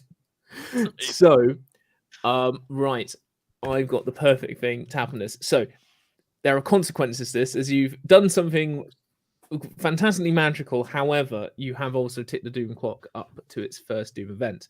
So, from your kind of deck cards, you draw deck cards, and which card would you say would be representative of the claw? What does the card look like? Oh, it's definitely a club, and I want to say it's the 8 of clubs. 8 of clubs, excellent. So a kind of almost figure that looks like a club, kind of folds out of the card. It fans out, and basically a large spectral club fist swings around, and kind of punches the top creature standing on the shoulders and slams it into the wall, and the one underneath it just stops, because it's basically, if they're standing on top of each other, you've just punched the one on top, it's gone dunk like that, and it's just gone. So there's one that's now just left with no one on its shoulders, and just goes huh, huh, looks down, and because you rolled a strange check, the rain is going to intensify and start coming down extremely hard, and you for a moment can't see properly, and this little figure runs through your legs and begins to run away down the alleyway. So one of them is currently making a getaway. The other one is just crumpled up against the wall, just goes, and just kind of like falls unconscious. I like thinking that moment, I just instinctively say, all right, Miss Marble, get your shot ready. Okay, it's running at quite a distance. Let's see if Miss Marble can make the shot. So she kind of like strides out to the thing. She lines up her shot. Is that thing where she's taking a really long time to see if she can kind of get it? Can she do it? Can she do it? Oh, she rolls too strange. Cooper Smith, can you roll a luck check for me, please? Yes, I can. All right. All right. Luck check. Here we go. I get 0 successes and 0 strange. Okay. So you're going to take a glancing shot to the shoulder. So I'm not going to give you the full whack of damage. You're going to take 2 pierce damage as the bullet kind of rips through a corner of your shoulder and jacket. Oh, bloody hell! And whistles past and pings off the wall just above the creature's kind of head. Her evidently being used to aiming at people at head height, not at this kind of small level. The creature turns around, gives a little and then just like skitters away down an alleyway. You can hear its feet slapping against the wet cobbles. So it's getting further away now, which goes, damn. Sorry, Mr. Cooper Smith. I apologize. All's forgiven. Okay, so Crow, you're kind of currently stacked up in some trash, but what would you like to do? I'd like to extricate myself from the trash, and let's see. So that is that my interact? Is that getting up? What is getting up? So a bit an interact. Yeah. Okay. Can I still move? Yes, you can still move. Okay, yeah, then I just want to. After that, I just want to move down that alleyway. Oh, so to give chase to the one that's run away. Yeah, I want to start to give chase to the one that's one that is running away. Fantastic. Right, we're going to cut back to you later because we're going to instigate a chase scene in a moment. Bad Dog, you've got this little strange gremlin creature, whatever it is, kind of pinned under your grip. What would you like to do? I'm going to look at it directly in its creepy black eyes. I'm going to snarl and bark at it. And I'm going to use another one of my abilities, Intimidating Visage. You reveal or warp your true form to inspire terror. Use an interact action to make a target enemy make a fear check with CR2, and I'm going to flash a quick face of a beast, a almost wolf-like face. Just a quick flash of it. Do that snarl and bark again, and then back to my normal face. Fantastic. Right, so I'm going to roll a fear check for this little creature arriving in your grasp, and it fails. So you grasp it kind of by the lapels of its long trailing coat, hoist up to your face, and snarl as your face contorts. And gains a little bit more hair. You look wolf-like, but also with your wild orange hair, also quite leonine, kind of for just a moment. And the creature, which is kind of been writhing and screeching, suddenly stops and goes, "Ooh," and is now completely stopped still and has stopped struggling because it's terrified of you. Yeah, excellent. So now we're going to cut back to Crow, who is absolutely booking it through these kind of corridors of stone, trying to keep up with this little creature. So could you make a CR1 wit check for me to run across these slippy cobbles and catch up? Sure. Yeah, that's fine. No, that's not what I wanted to do. There you go. Oh, it's 4 successes. Okay, so I'm gonna say it had gotten quite a way through, but as an urchin, as well, this actually plays into your. I was gonna say I was gonna bring that up in a second when we got into the actual chase context of it. Yeah. So you catch up, and like it's in your sights now. Like you've already managed to get quite close to it. Kind of the wet cobbles don't even seem to phase you. Yeah, it's not even that like I just catch up with it. It's like it. I look and see where it went, and then I cut down a separate, like not even full alleyways, just like gaps between buildings, and pop out and see it on the next row over. Yes, I'm glad we remembered your backgrounds, Boone, which we'll just talk about a little bit now. So for the urchin, their ability that they get is called shortcuts. They gain major advantage when navigating the city, and they can travel there in half the time, which for chases is extremely useful, as urchins can duck, dip, dive, and dodge into lots of little nooks and crannies and find their way there. So what I'm going to have that manifest as is that for some of these checks, I'm going to give you major advantage. Okay. So yeah, next up is where these boxes come from. You see the little creature turns around and just heaves like a bunch of crates and cardboard boxes in the way. You hear another snicker as it continues on its way. I'd like you to make a grit check to try and kind of shoulder barge through them. Oh, that's not how I would do it, but that's fine. Oh no! How would you like to do it? If you give me an alternative, then Crow is not hefty. Like Crow's expectation is if they try to slam into anything, unless it's on a rope, that thing will slam back into them harder than it will slam into it. Yeah. And so I think this is far more of a parkour thing. So it throws them down on the ground, and I like hand plant on one of them and try to put my feet up on the wall and like run sideways over the top of them, if that works. Fantastic. Go for it. And that is 1 success. Excellent. Yeah. So it falls down, and it's actually quite a large amount of boxes you see. But one of the boxes, the flap falls open, and you see there's a gap, and you kind of pencil dive through, roll, and pop out the other side, and just continue running at full pace. However, when you kind of pop up, you look around, you see that actually the creature's dipped out of sight, but you can still hear it, and you think you know where it's going. Okay. So now I would like you to roll with major advantage a smarts check to figure out the backstreet maze and how you can kind of cut ahead and keep pace. And is major advantage going to manifest as 2 extra dice, or what does that look like? So major advantage will be one of these. You want to add an extra talent die. Cool.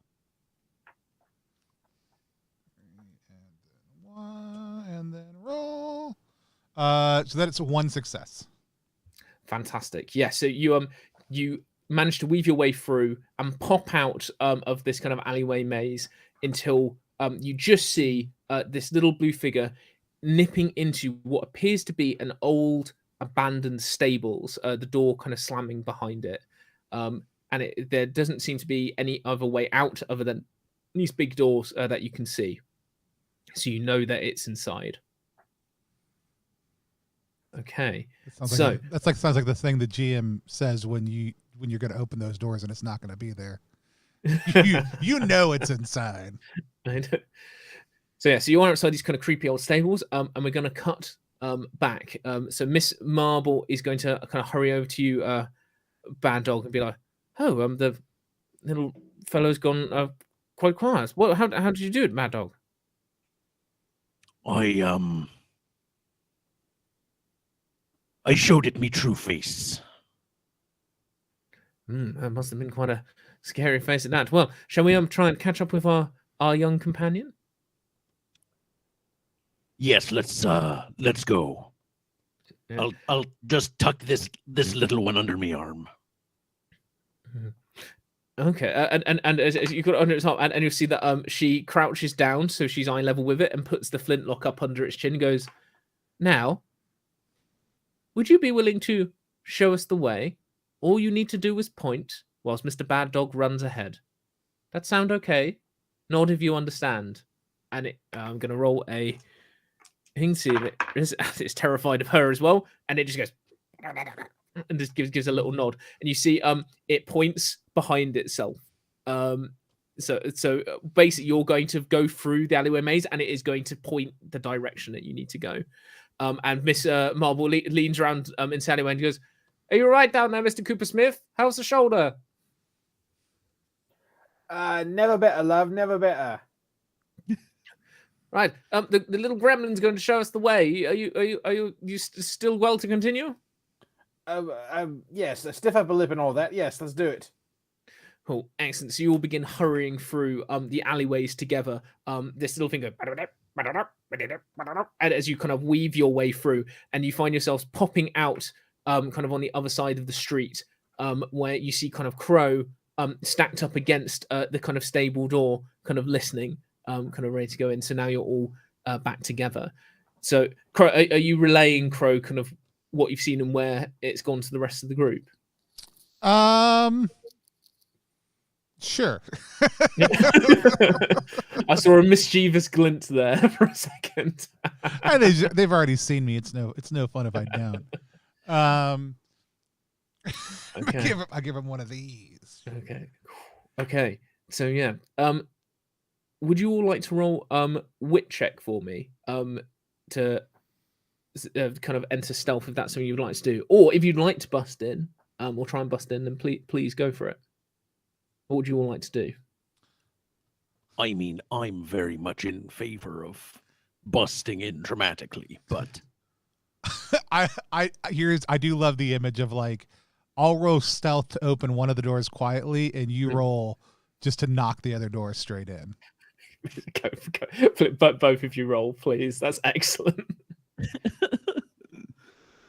I got one success. That's it.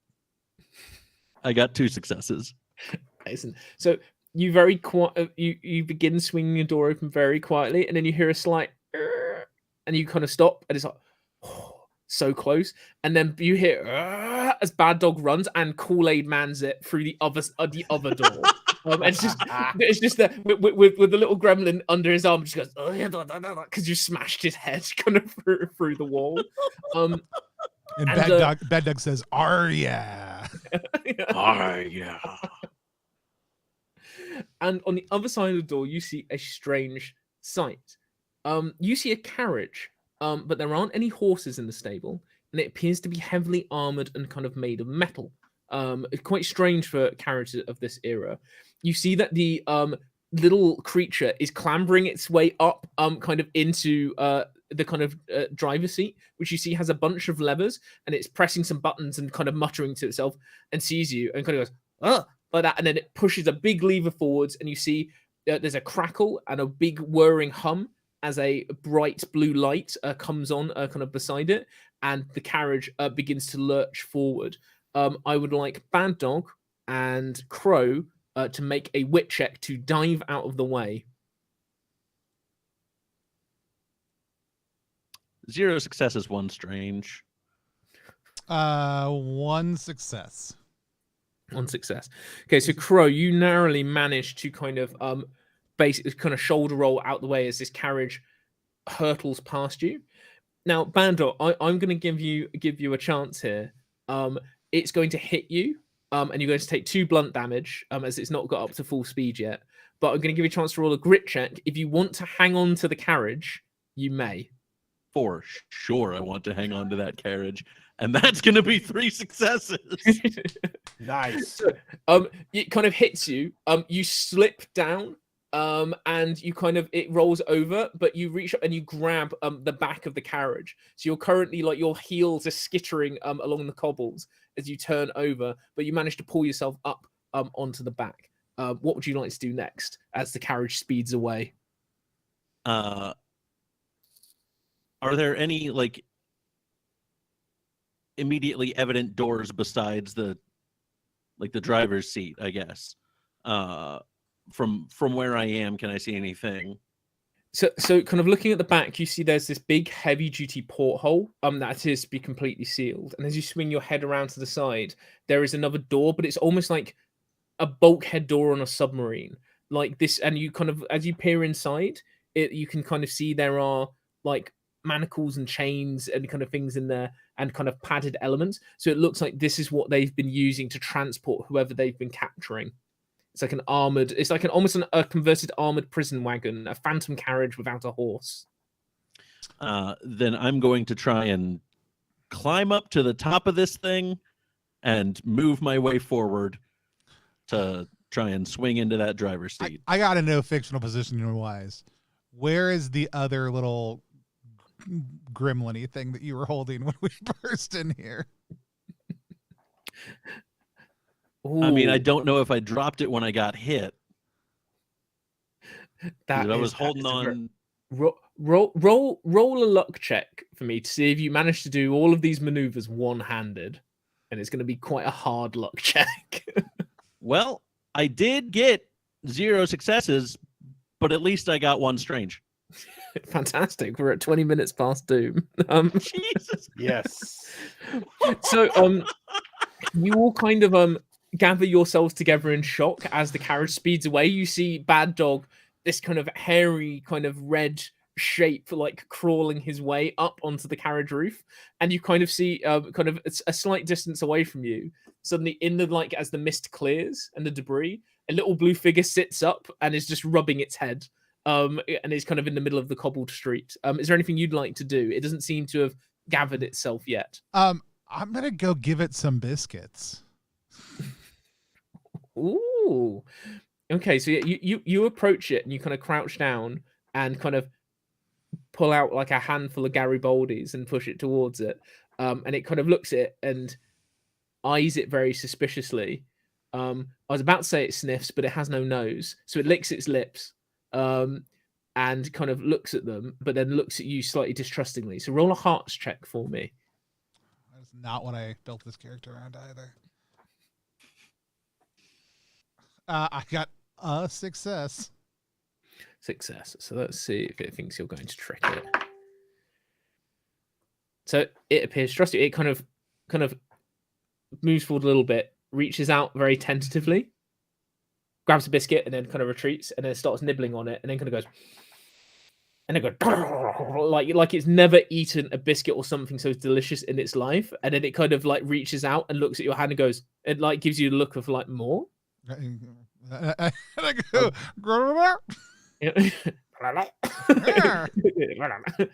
and it moves up to you and it basically puts your whole hand in its mouth and just, I don't like that. Yeah, and just takes all of the biscuits and kind of gulps them down in one big. That's fine as long as it doesn't take the whole hand. We're okay. Yeah. And then it kind of sits down in front of you and waits and kind of goes. And you would interpret it as like more biscuits. I'll I mean, I spent a lot of time stealing biscuits. I will slowly, while we figure out what we're gonna do, start feed this thing biscuits. Well, everyone else approaches it, and everyone says, it appears you've made a little friend. Where's Bad Dog? And then we're going to smash cut back to Bad Dog in the whipping wind and rain. It's just crawling over the top of the carriage, and you see that and you finally crest over the top and see this little blue skinned figure kind of moving levers. I'm going to roll a witch check to see if he notices you. He does, and he tries to kind of reach for a weapon, but you're going to have a chance to do something before he manages to grab anything. What would you like to do? The entryway that he crawled through to get into this, can I swing down into that, or what's the? Oh, so if you think about like a kind of like an old horse-drawn carriage, so he's on like the front driver's seat that's open. Oh, okay. But the carriage itself is like a contained like little prison on wheels. So you've kind of crawled over the top of the carriage and you've got to the driver's seat, kind of at the front. So it's open air. So you can just swing down on top of him or jump on him if you want. Yeah, I'm gonna swing down basically on top of him. And just like feet first, just like hurl myself to make as good an impact as possible. And I'm going to howl while I do it. Fantastic. So just so I know before you roll, are you intending, you want to pin him in place, or do you want to kick him off the carriage? I want to kick him off the carriage. Kick him off the carriage. Okay. Roll a grit check for me. All right. 2 successes. 2 successes. Let's roll for this guy who gets none. You howl kind of into the sky, the wind rippling kind of through your ginger hair as you swing down from the side and just 2-foot kick this creature kind of, and it goes and it flies off and like collides with a lamppost, which just dents, and it just slumps down into the street, and you flump back down in the driver's seat. But the carriage is still going at an alarming rate and appears to have no sign of stopping. What would you like to do? I'm going to panicked just futz with the levers to try and get it to stop.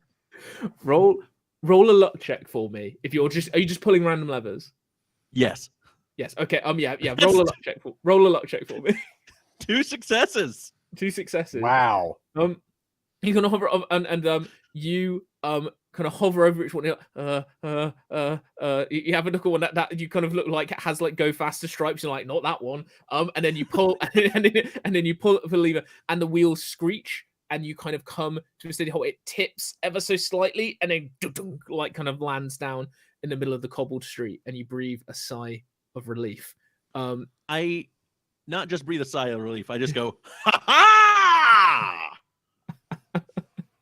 Fantastic.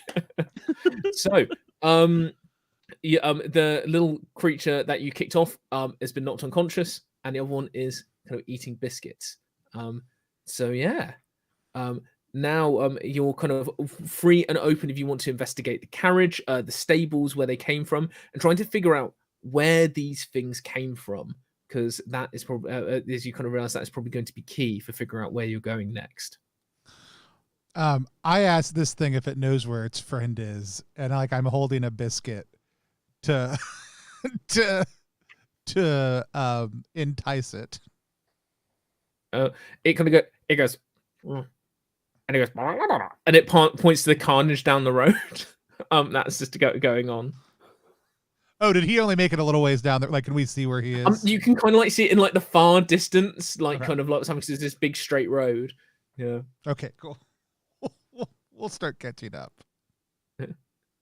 So yeah, so you actually, let me just phrase that a bit differently. Like, what question are you actually asking it? Because when you say it's friend, like, oh no, I was trying to get us all back together. That was my goal. So. Oh, right, okay, yeah. And it points to the road, yeah, and it'll kind of grab your hand and scurry after the carriage, where you find Bad Dog kind of lean up against this carriage with no horse.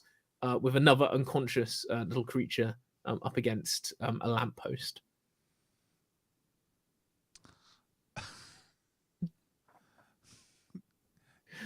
Good job. I wish you could have seen it. It was some of me finest work. Yeah. You put those privateer skills to use. All right, listen. I'm going to be straight with you. I'm a pirate, not a privateer. I don't know if you've heard of the dread pirate Bad Dog, but that's me. Miss Marble raises a single eyebrow and goes, "Oh, what a surprise." I knew I could fool you. She goes, "Well, I feel maybe we should try and interrogate these little whatever they are. I mean, have any of you seen anything like this before?" Like this? No. Maybe we should No. try a little good dog, bad dog. I like that plan. Well, yes, they seem to be either very responsive to biscuits or Mr. Bad Dog's true face, as he so eloquently put it. So, Mr. Bad Dog, take it away. So we've got the one unconscious one here, and the one who's eating the biscuits. The one who's eating the biscuits is the one who was already afraid of me. Yeah, so it's tensed up now that it's seen you and recognizes you, but it's still munching on biscuits. Can you understand what I'm saying? It kind of pauses for a minute and goes, and gives you All a right. Can you speak anything that we would understand? Shakes his head. So it looks like maybe it's only yes or no questions and pointing. Great.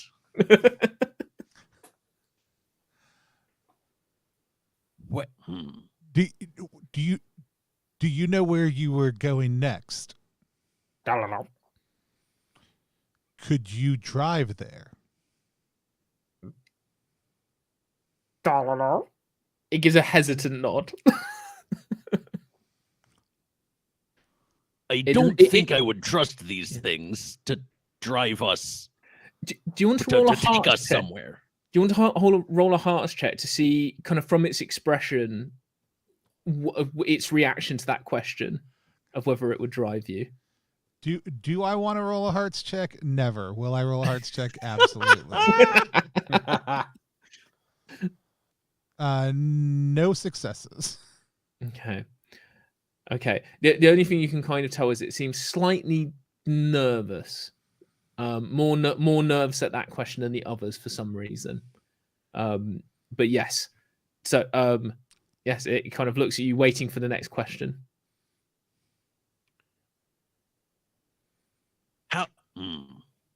How? No, that won't work. Are you new?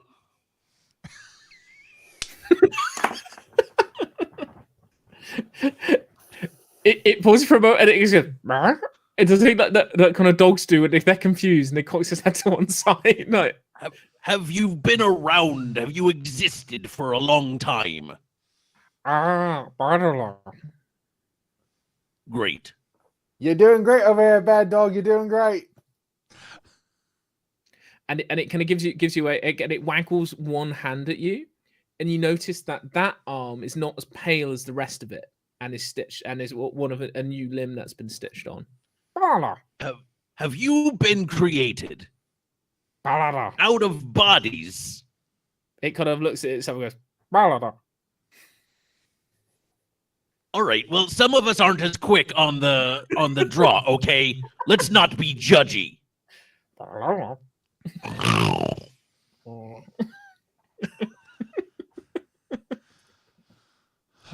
So I was thinking, I read an old pirate story one time. I don't know if it's a true story or not, but that sometimes pirates will make their ships look like they're actual like ships of a realm, and they'll use that to get close to another ship and then board it. Is that true?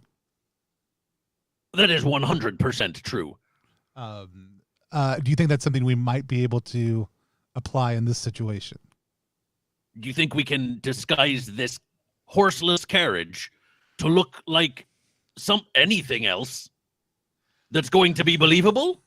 Well, no, I was just thinking we could put him back in, like one of them back in the trench coat. And I'm not that big. Like I could get in the bottom of it, and then we could go back, and then maybe the rest of us could get in the carriage, and we could let it take us wherever it was going to go. I see what you're saying now. I like that idea.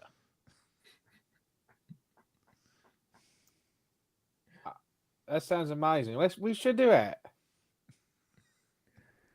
Right. So, wait. So just so it's clear for me. So you want to dress up? Does one of you want to dress up in the trench coat and put this thing on top? Yeah, literally, we want to put two people stacked in a trench coat in order to infiltrate somewhere. So do you want that to be two of you, or do you want it to be one of you No, and this creature? I think the concept is me on the bottom. Yeah.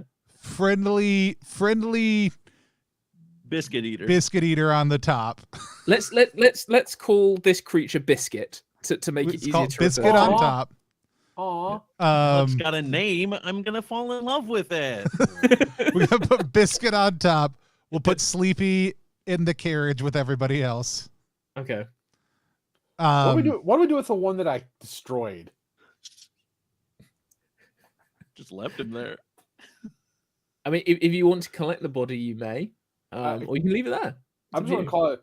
We'll call him Corpsey. Corpsey. Corpsey. Okay, so we've got Biscuit, Sleepy, and Corpsey. Oh yes, the three genders. Yeah. And we're gonna put Biscuit on top of me, because Biscuit theoretically knows where we're going, and rather than having Biscuit explain that to all of us, I will use biscuits to entice Biscuit.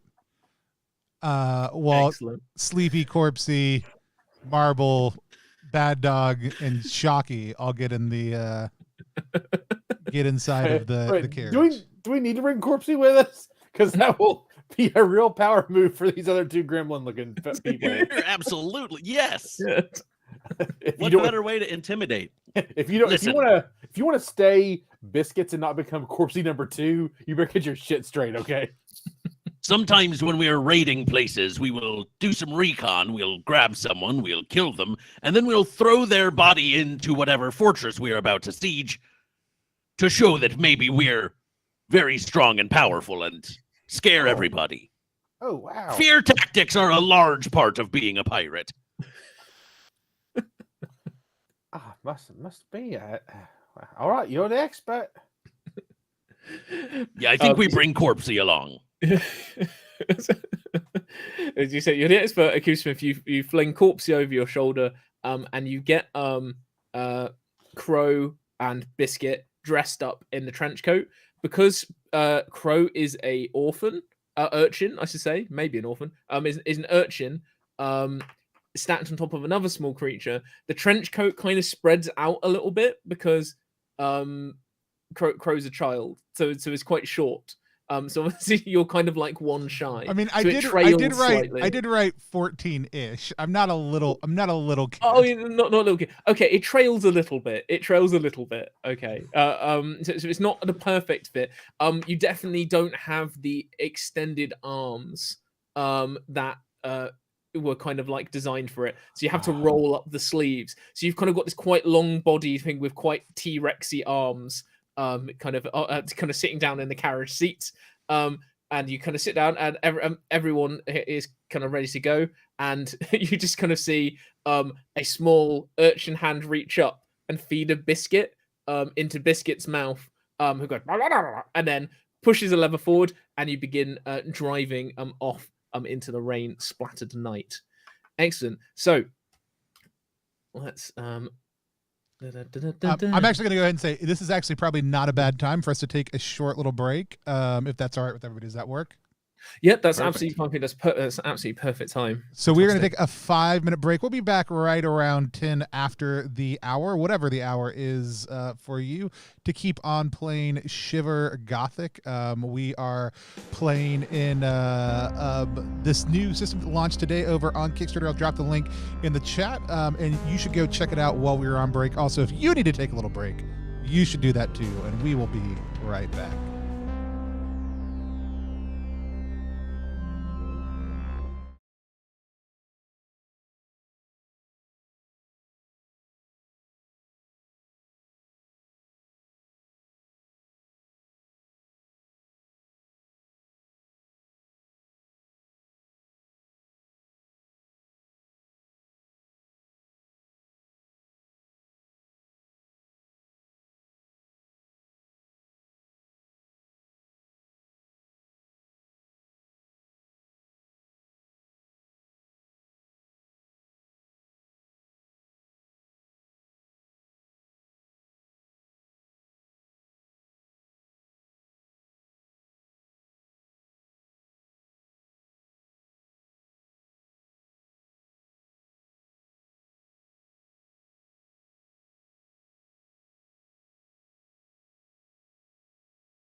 We're live again here on Plus One playing Shiver Gothic. We actually, just in case anybody out there watching doesn't know, while we have been playing, we have Ben Alexander, who has been who's doing art for the game, who's the kind of artistic lead artist and art designer for Shiver, has been doing some sketches while we've been going. So I'm just going to showcase them on stream really quick. This is the party, the Grave Robbers Union, the strange figure in an alleyway, and then we have Bad Dog Hitches a Ride here, also too, which is super thrilling just to see happening. People who can make art, it's a weird form of arcane magic to me, especially people who can be like, I'll do this while y'all are playing. Can't wait to see other cool stuff that comes out of it. Ben, thanks so much for being a part of that and for making beautiful things for the game also too. With that said, I'm going to hand things back over to Charlie to take us back onto the streets of Spireholm. Fantastic. So the storm is worsening as you're rattling your way kind of over the cobbled streets, and you all begin to kind of slowly realize where you're going. You're winding your way towards an area known as the Condemned Isle. This was once the home to Spireholm University, which over around 60 to 80 years ago was burnt down in the Great Condemnation, where the Divine Order, a sect in the city, deemed them heretics and destroyed kind of pretty much everything that was there. And it is now kind of almost a small island within the city, kind of split by the River Noxia, and it is now a ghost town. No one goes there, apart from the three of you now, and as well as Miss Marble and the ever now loyal Biscuit, and our three other friends, Corpsey, Sleepy, and Biscuit. Yes, and you roll over, and the carriage butts against the gate. As you realise, you're coming up to the main quad of Spireholm University, and these once grand grounds, you see, are now a dust-laden and scorched ruin. Kind of shattered stone, smashed windows cover kind of like these cursed buildings. And you see there are flyers of a great quantity pasted on the walls that, with the wind and the rain, are now kind of peeling off like a new papery skin. Some of the more keen-eyed of you see that the fraying posters read, "By command of Elder Marcus Khan, this institution is closed and condemned for the spread of heresy and ungodly works. Trespassers, thieves, and conspirators will be executed by edict of the Divine Order." The wind whistles through the district. It whispers the only ghostly sound in this abandoned and desolate place. It's all you can hear. I like knock on the metal behind me, like real quick, to get their attention inside. Yeah. Yes. Are we thieves, trespassers, or conspirators? I'm a pirate, so pretty much all of those. Oh, you should be careful. You're not supposed to be here. Oh no, I'm breaking rules. And as you say that, Biscuit goes and he pulls a lever, and the carriage comes to a very abrupt halt.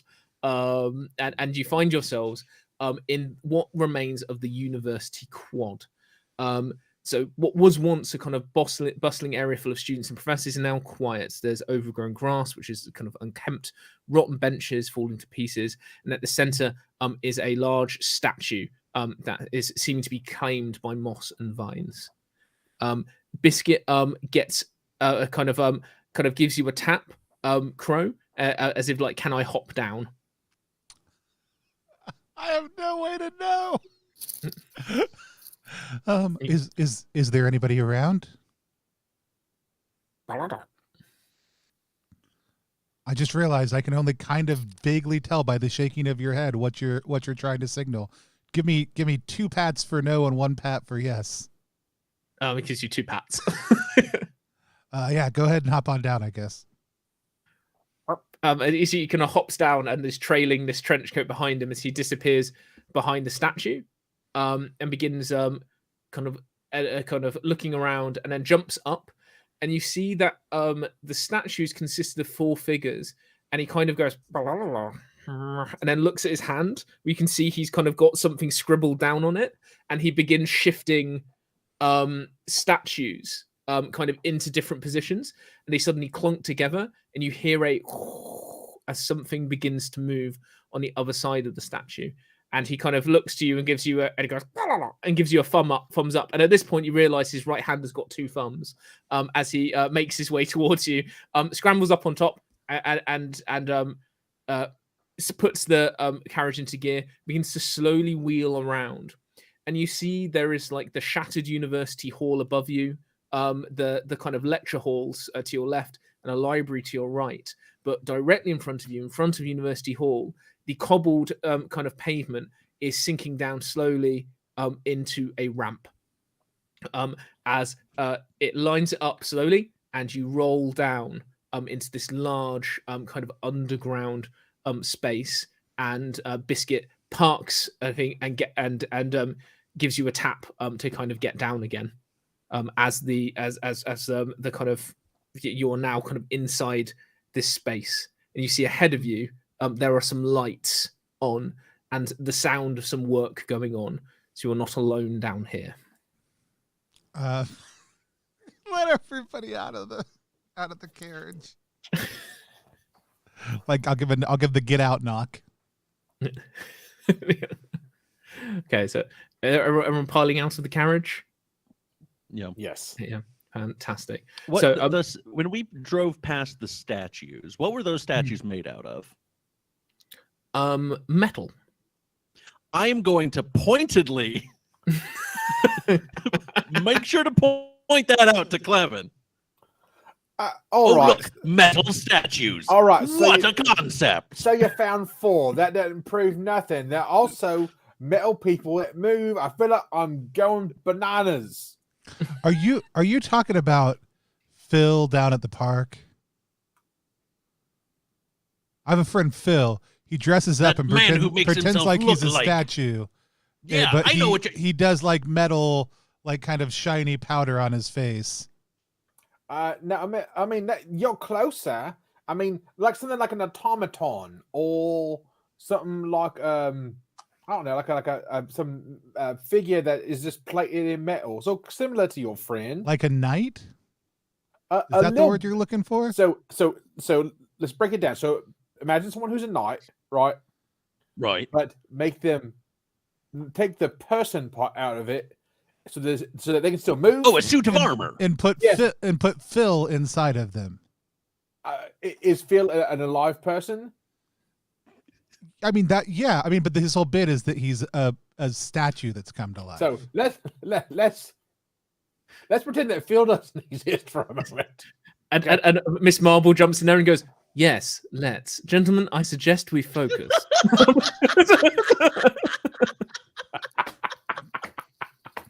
Beautiful chaos. Oh God. Look. So you can hear, you can see there's a light up ahead, and there's kind of noise kind of coming from there. You can see that Biscuit appears to be getting a lot more agitated now, and a lot more nervous the closer you're getting to this kind of hub of activity. I do want to say, before we really got moving down towards that, I absolutely grabbed Corpsey. Okay. You have Corpsey over your shoulder. Add Corpsey to your inventory, I guess. If Biscuit's getting nervous, I turn to Biscuit and I say, "Hey, boy, you don't have to do this if you don't want to. You've helped us out. You got us in here, and it's okay if you go." And I shove a handful of biscuits into his short T-Rex hands. He kind of points to back at her and goes, "Dollar?" Yeah, you don't have to do this. You can go. He looks at the rest of you, and then kind of goes, gives a nod, puts the biscuits in his mouth, and they fill up like a hamster's cheeks. He takes the tricorn hat and puts it on your head, like in the third Indiana Jones, and tips it down. And then as you look back up, you just see a long trench coat, kind of like if a child puts on a coat that's too big for it, like flapping as he runs away kind of into the stormy night.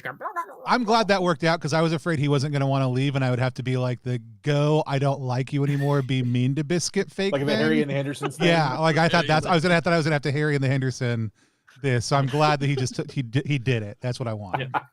That's good. Yeah. So Biscuit, our leather trench coat flapping in the night, has run off into the storm.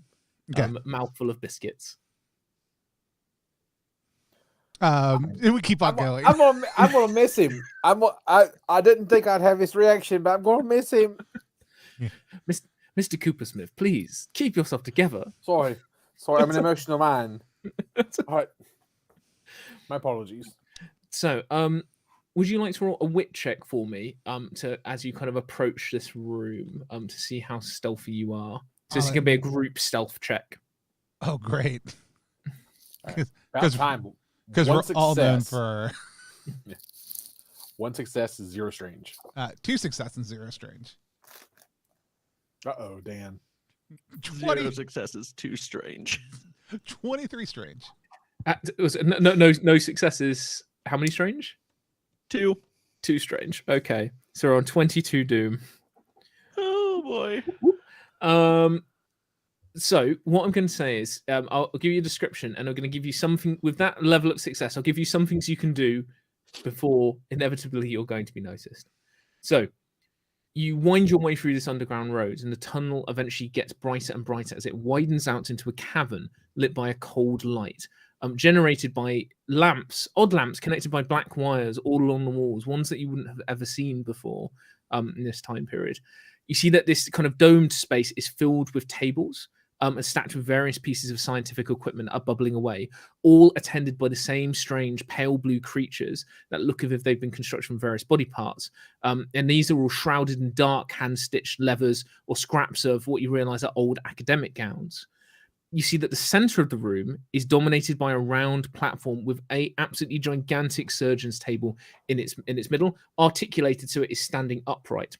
And attached to it is a massive figure covered head to toe in kind of a variety of medical bandages, and with thick leather straps kind of attaching them to the table, their eyes closed as if they were sleeping. And you see working nearby is a large misshapen figure covered partially in a ragged cloak. You see that the back of her head is a nest of matted black hair in cables. They're matting together to a point that you can barely tell the difference. You see that it's plugging into all different sides of her body, but is mostly dominating towards the left, where her left leg has been replaced by a large mechanical one with a giant kind of heavy foot, and her right arm is a kind of now also a large metal kind of grasping claw, which you see she is working kind of very kind of erratically, like evidently is working towards something, and a deadline is coming up, and she reaches out to grab something from the other side of the platform, and her hand flies out on kind of an articulated chain, grabs something, and then is retracted back to her, and she continues working. It's hard to see where the machine begins and the person ends. So what I'm going to say that you can do is you can either roll a wit check or a smart check. You can roll a smart check to try and figure out what this person's plan is, and like what's going on, or you can roll a wit check and try and take something kind of surreptitiously that may be of use. So it's kind of up to you, kind of which one you think is going to be more advantageous for you, or which fits your play style. And I'll limit that to just kind of one roll each before you get noticed. So the question is, do we want to fuck around or do we want to find out? Is that those are our two options? It's like do you want mad scientist stuff, or do you want to understand the story? It's kind of like choose now. So I got two, contrary to what you might expect, I got 2 successes on my smarts. I would love to know a little bit more about what's going on. Fantastic. Okay, so as you begin weaving your way through, ducking and diving, like avoiding these little creatures, which are evidently very, very busy, very much like the central figure, you begin to see lots of shards of like blackboards, evidently harvested from the ruins of the university above. And there are diagrams showing a man dissected, and each part labeled with copious notes indicating what constitutes the optimum body part, like what makes the perfect arm, what makes the perfect foot. All these kind of odd notes. But you realize that perfection isn't the objective here. You see that from the notes that there's actually a condition of some kind, a long Latin name that you don't understand, but you recognize it is a disease with no cure.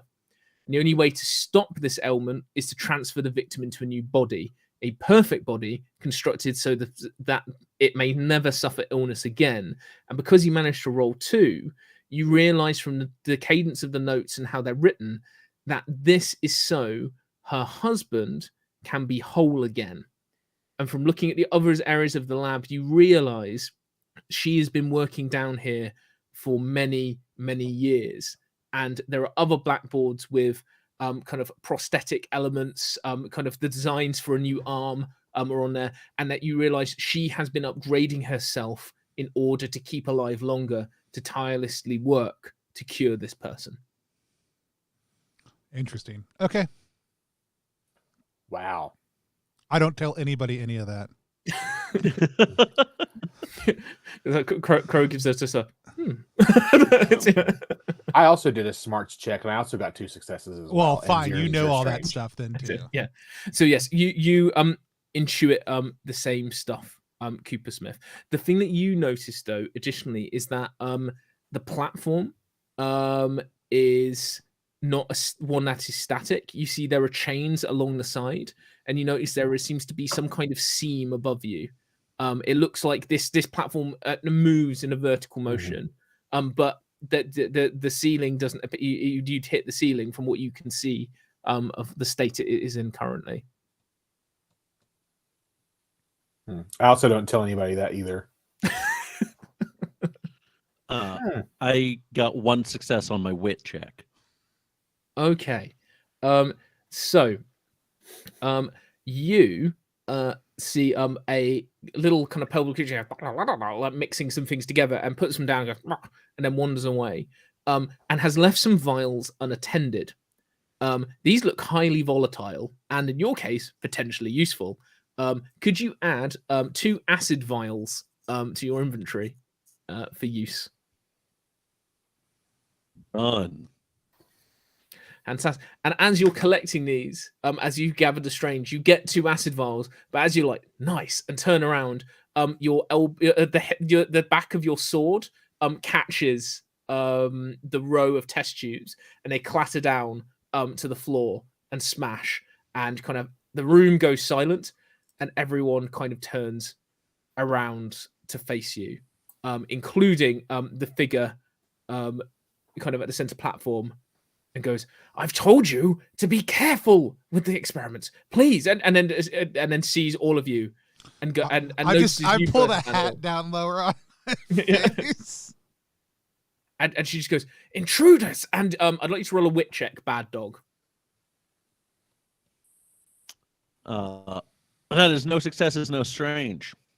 No success is no strange. So before you can move out of the way, a giant metal clawed fist shoots out from the central platform, smashing through a workbench, and grabs you, and it yanks you kind of through some detritus onto the platform. I'd like to take 1 blunt damage as you're pulled through some elements towards this figure. All right. And she kind of looks at you and snarls and lifts you up. So, I have your compatriot here. Now, I'm going to say this, I'm going to say this once. Leave now. Leave me to my work, and we will have no issue. We will have no problem. If you do not, then that will be most unfortunate for your friend here. And Bad Dog, you feel the grip tighten. So Boy, I hope she doesn't notice corpsey over my shoulder. I want to use. He just like drops to the ground. I want to use one of my abilities, my telekinesis ability, because just as she has picked up my friend, I want to now pick her up and move her. and show her that turnabout is fair play. So I want to use that ability of telekinesis. Okay, excellent. So as you're kind of on a unwilling and humanoid target, the CR is going to be a little bit harder. But roll a strange check for me to see how you do. All right. 1 success, 1 strange. Okay, so what I'm going to say with 1 success is you can't move her, but if you want to, you can force her claw to open. All right, I definitely do that. So I almost mirror it, like, hey, bam, surprise. And she goes, wait, what? Like that, and her hand just flies over. She's like, and you drop to the floor, bad dog. Yep. And so now the doom clock ticks up by 1 minute. 1 minute. Okay, so we're on 23. Thank goodness. Yeah, I was just thinking, we haven't had some good doom clock movement lately. So she'll kind of stagger back from you, bad dog, and she'll say, last chance. Leave now. Or else. Okay. See? The child knows. The child's smart. I can see that glint in your eye, boy. Yes, you leave now. Like, hurry along now. This isn't your fight. And all will be fine. My assistants won't hurt you. Will you? None of you will hurt the boy, will you? And you'll just hear a chorus, blah, blah, blah, blah, like a nods from around you, kind of in the room. So there are about kind of 8 more, 10 of these very similar small little pale blue creatures working in this room as well. Just leave me to my work. And I'd like all of you to roll a wit check for me. 1 success. 1 success for me as well. 1 success. Okay, so you will notice that as she's saying this, she is sidling towards a big red button, kind of on the platform, and she's trying to reach out with her kind of unaltered arm, to press it. You've noticed it. You've got a moment to do something before she does so. I do the only thing I can think that matters in this situation. And I yell, pocket biscuits, and I throw all the rest of the biscuits that I have into the middle of the room, near the assistant creatures. Pocket biscuits. Roll a wit check for me to get a good spread of pocket biscuits. Oh my god. That's 3 successes. You scatter them onto the kind of platform, and they swarm onto the platform. So she's like, no, I'm gonna try to just keep sweeping. Get off this Iris platform. What's wrong with you all? And she swats one away as if it was a fly, and it goes like that and flies across the room. Cool. So she's quite distracted now. Is there anything else you would like to do? The rest of you.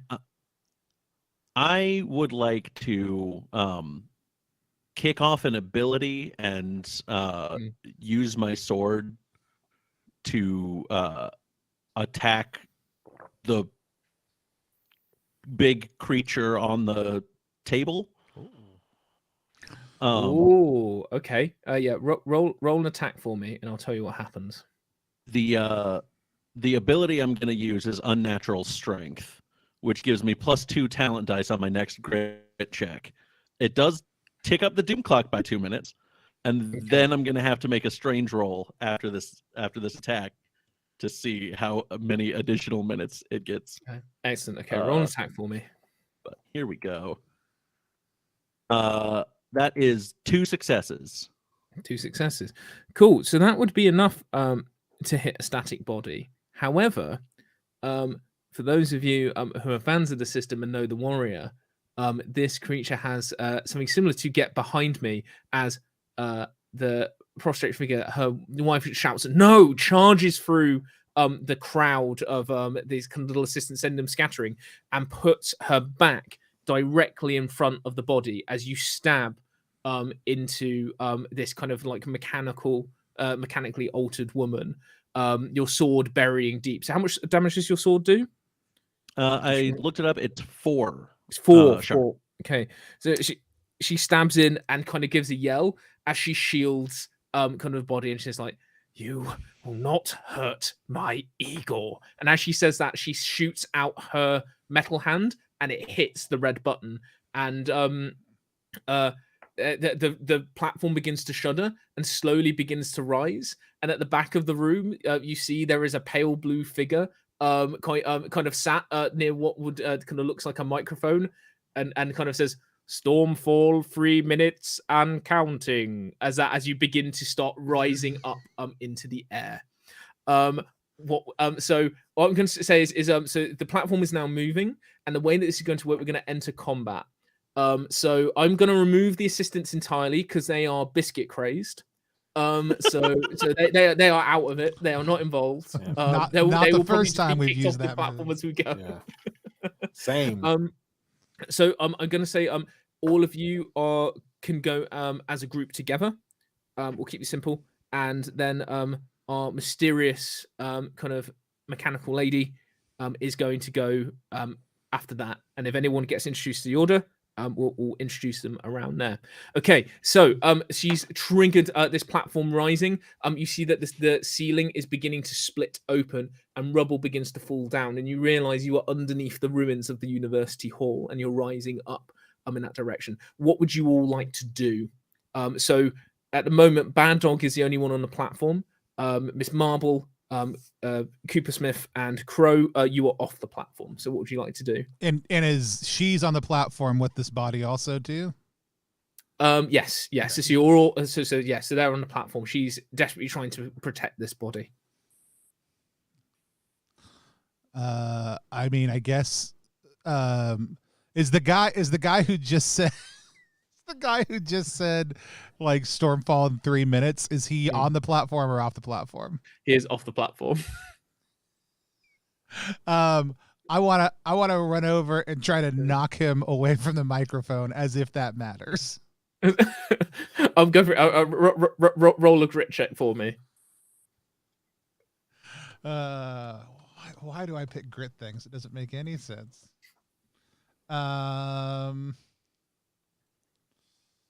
0 successes. So you kind of like notice this pale blue figure which has like no eyes, no nose, like just a massive mouth. And you run over and you hear Stormfall 2 minutes and oh wait no, and you begin struggling with the microphone a bit. No, she gave me a voice specifically for this purpose. Stop. And then you begin wrestling with one another over the mic. But there is no winner currently. So you're kind of on a little platform off to the side, wrestling for a microphone with this creature. What would the rest of you like to do? I think that Clevin Coopersmith is going to try to run and make it over to the big circular lifty thing and try to go after this this lady and give her the bzzz gloves. Excellent. So you can make a grit check or a wit check to traverse the environment to get onto this platform. Yeah, I'm gonna make a wit check to get Wit on check. the platform. Right, that is 0 successes, 1 strange. Okay. So you kind of jump up on the table and launch yourself at the platform, but fall just a little bit short and clatter back down to the floor. And the platform's still rising. What I can say is you can make another attempt to try and get up, but you're not going to be able to attack when you get on the platform. Right, I'll do that. So I'm going to try again, but this time I'm going to try it through grit. Okay. One success, 0 strange.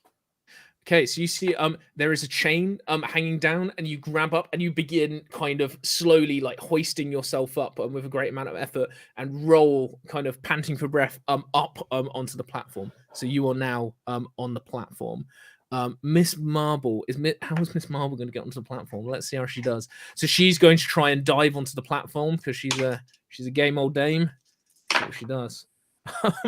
And she rolls a good couple of wit. So she kind of hoists up her kind of long skirts, jumps on a table, and like hops kind of up a bookcase and onto the platform, and is drawing the flintlock pistol out of her giant handbag. Cool. So, and I think then we've got Bad Dog. What would you like to do? I want to throw her from the platform. Okay. So if I've just I basically just want to like pull out the sword, just grab her and toss her overboard. Okay. Give it a try. So this will be like a kind of a contested grapple check. So she will roll against you. Okay. I'm going to use my banked luck on this. And I'm going to get 0 successes and 2 strange. Okay. So we are at 27 minutes on the Doom clock. We are 3 Doom away from a major event. Well, actually, no, you got 1 strange when you fell off the platform. So we're actually on 28. So we're 2 minutes away from a major Doom event. So you kind of basically, you run and try and tackle her. Your shoulder clangs against her and she doesn't move an inch. And your shoulder feels quite sore. Well, dang. Is there not how I else saw that going. Is there anything else you'd like to do with your move or interact? Yeah, I'm gonna. Hold on. Make sure yeah, it doesn't tick up the Doom clock at all. So I'm gonna do the intimidating visage ability again to snarl and show my creature face and make her do a fear check of CR2 or be afraid. Okay. Okay, so she's gonna roll. See how she does. Ooh. And she gets two successes. She sees your face kind of like scrunch and become this kind of more animalistic kind of leonine look. And she pauses for a second. And she just screams back in your face, her eye burning, her kind of right eye, which she realizes mechanical, burning bright blue, kind of in your face. And actually, that is going to be her turn. And seeing what you were trying to do, is going to grab you with a metal claw, and she is going to try and she's going to try and hurl you from the platform. Oh no! So she rolled 1 grit. Could you roll a grit check for me? 2 successes. 2 successes. So yeah, she grabs it and she manages like to turn you away from the figure in the center of the platform. But she can't shift you. Like you're kind of too strong. You dig your kind of heels into the gaps in the platform. Excellent. So she's not been attacked yet, so she's not reacting. Cool. So we are back to the group. We're all on the platform. We're not all on the platform. Not on the platform. Oh no, we cut back down to Crow, who is wrestling for a microphone. Crow. So as the platform's about to cruise out, I'm wrestling back and forth with this guy. It's not working right. I pull out my dagger, and I blast this guy back. Well, I activate it, so we see that red feather start to swirl. Like we see him look up at me, and what I would like to have happen is we see me get blasted up onto the platform by this tornado while he is blasted back away from the microphone. Yeah. So yeah, you kind of like push him away, and he's kind of still holding the microphone. You jump up on the table, like brace the dagger into your chest and activate it. Right. And he kind of goes, "Oh no," and just gets blasted back into the wall. The microphone like hanging in the air and then clattering down to the floor as you are jetted up, and you land heavily with a roll on the platform. So you are now on the platform as well. Excellent, Incredible. So yeah, with that, you've still got an interact and a move left. So is there anything else you'd like to do now you're on the platform? So I'm on the platform. We see it's going up. We've got everybody's on the platform. We've got Bad Dog and the lady, the missus, dancing with each other. I'm looking for. I would love to look around for wires or attachments. Like I know that there are some coming up. I'm looking for where they kind of bundle up. Cool. Roll a smarts check for me.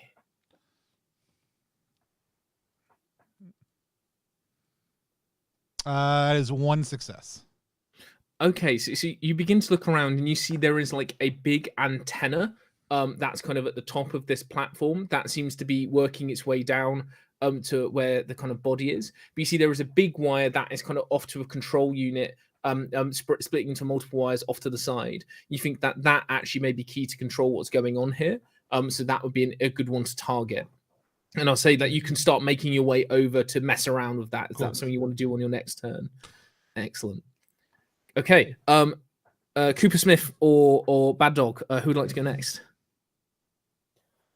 So Cooper Smith wants to take off after this lady and try to attack her with his shot gloves.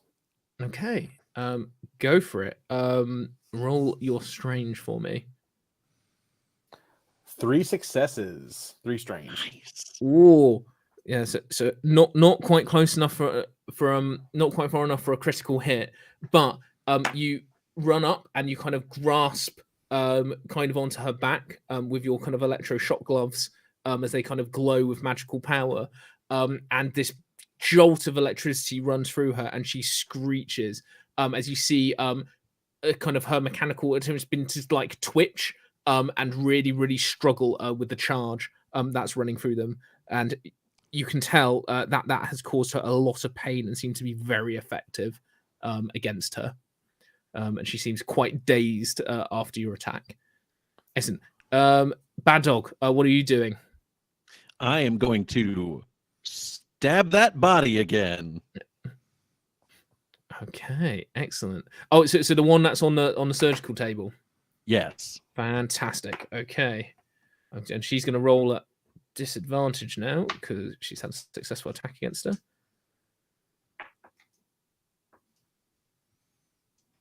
I got 1 success. Okay. Oh, and she manages to roll 1 success just again and staggers in the way and takes another stab, kind of like through the chest this time, as she's kind of crying out no. And that is going to trigger. I'm going to roll both her reactions for both of you as you're kind of like attacking her kind of in the kind of the quick succession. So she kind of looks at you, Cooper Smith, and says, "To complete that game," and sends you see her fist like seems to charge, and she sends it firing towards you. Roll a wit check for me. 0 success, 1 strange. Okay, you get hit with a large static charge from this fist, and you take 3 shock damage. Oof. Okay, and she's going to turn around to you, Bad Dog, and go, "You!" And then she's going to roll 1 for you, and she got a grit check, and she's going to boot you in the chest. Roll a grit check for me. I just don't want any strange. 1 success. 1 success. Okay, with 1 success, you get pushed back kind of 15 feet. So you're like teetering on the edge of the platform, but you just don't fall off because you don't get knocked prone because you managed to roll a success. But she's kind of forcing you to keep a distance, kind of from the figure in the central platform. Miss Marble is going to pull out her flintlock. Is going to be like, "Now, my dear, I believe you disturbed my husband's body, and for that, I can't forgive you." And she lines up her flintlock and takes a shot, and 1 bullet kind of ricochets into her shoulder as well, and she's looking pretty rough. That is going to bring us to her, and she is going to move over to the body. So the way that this works is that every time we go for a round, the platform gets increasingly higher. And higher and higher. So now we have the ceiling has fully opened up, and you're kind of rising up into the storm, which is now raging. There is thunder and lightning streaking across the sky as you realize you're rising up on this huge hydraulic arm steadied by chains, rising up into the sky. She is going to roll a smarts check and sort some stuff with the body, which she succeeds in.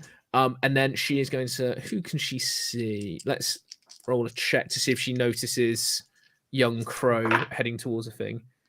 She does not.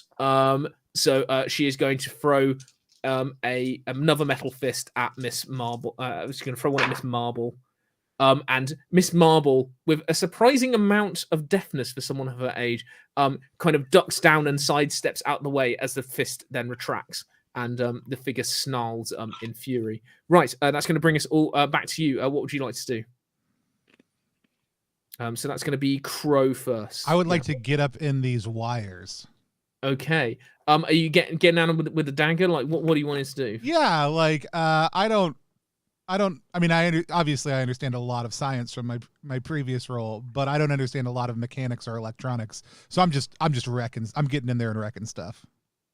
Okay. What I'm going to say is you can do one or two things. You can do a wit check to use your weapon to do like maximum damage, or you can do a smart check to try and do it safely. Is what I would say. No, that's not my mode. Yeah, we're gonna do maximum damage, or we're gonna try to do maximum damage. So I've got it popped open. I'm looking at it. I've got a pensive look on my face, and then I looked at my result and I was like, that's not good. But my talent die did pull out 2 successes, and so I have 2 successes. 2 successes. Right, so you kind of open it up, look at the tangle of wires, pause for a moment, draw your dagger, and just start going cut, cut, cut, cut, cut, cut, cut, cut, cut.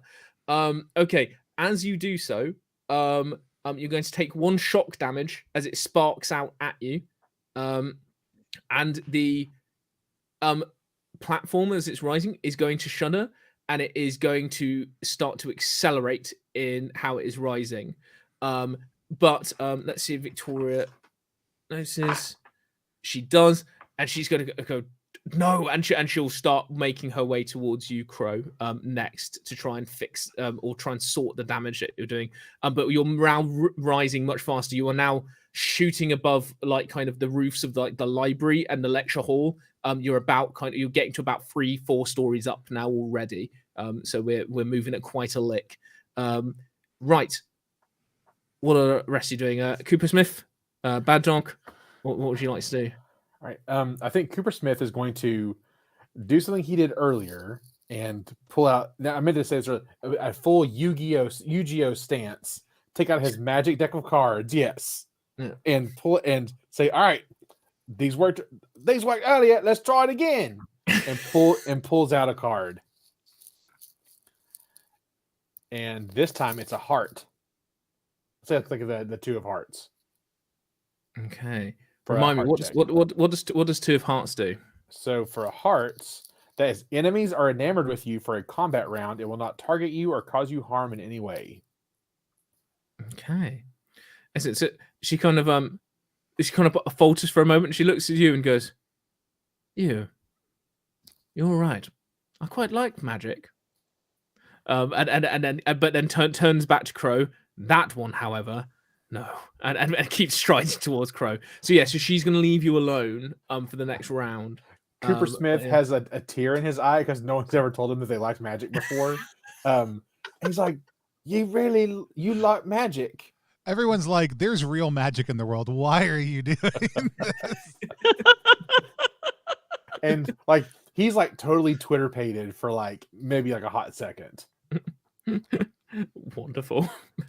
Right, Band Dog. What are you doing as I'm assuming moving past the tearful Cooper Smith? I'm gonna take a couple of steps away from the edge of the platform, and I'm gonna throw one of my acid vials at that body on the table. Okay. Yeah, okay, go for it. Make this lady choose. And is that what roll would that be? That would be wit to throw it, as it's a thrown weapon. Perfect. That is 2 successes. 2 successes. So she is far enough away now and suitably distracted that she hasn't got a reaction left in the bank. The vial flies through the air and smashes on the body and begins to burn away some of the bandages. She looks kind of back at everything that's kind of going on, and she's like, no, and sees it burning through, looks at everything that's happening and how things are moving quickly, and rushes back over to her husband's body. the platform judders as it kind of stops, and she kind of starts pressing some buttons on the surgical table, and you hear her just going, no, no, no, no, no. As you see the cables, there's lights aren't turning on, and lightning crashes above you. And you see for a split second decision, she leans herself into the body, and then shoots her metal hand up into the pylon above, and in a split second, lightning shoots onto the pylon as the platform has reached its zenith, crackles down her body, and surges into the figure on the platform. And she eventually falls down to her knees, limp, next to the body on the platform. However, you all do notice that the body's hand eventually begins to twitch. What would you like to do? I'd like to swear a lot. The panic. I think panic is a good choice too. I'm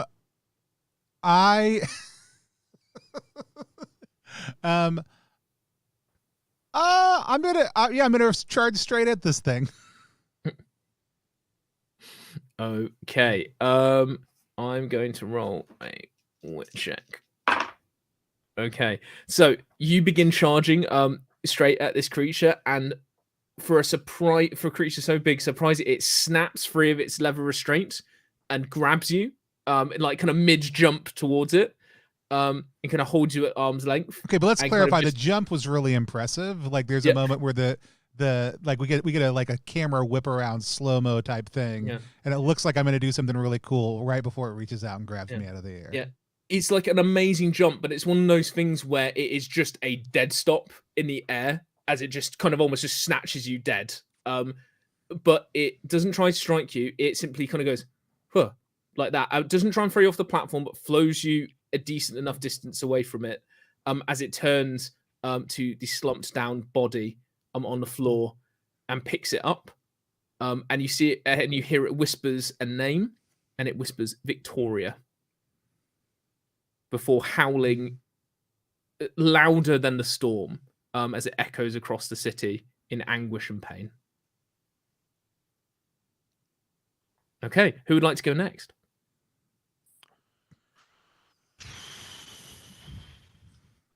I already tried to run at it, guys. I'm gonna throw my other acid vial at it. Okay, roll a wit check for me.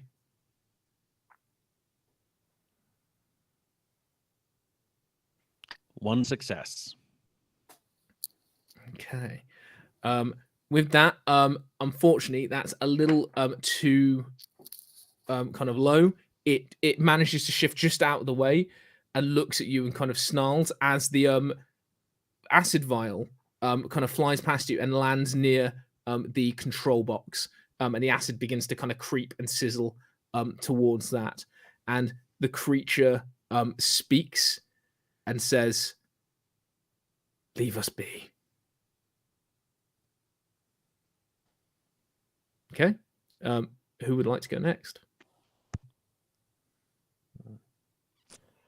Like, it's hard because he's not asking for a lot. You know what I'm saying? Yeah. Like, as As a player, I'm so conflicted.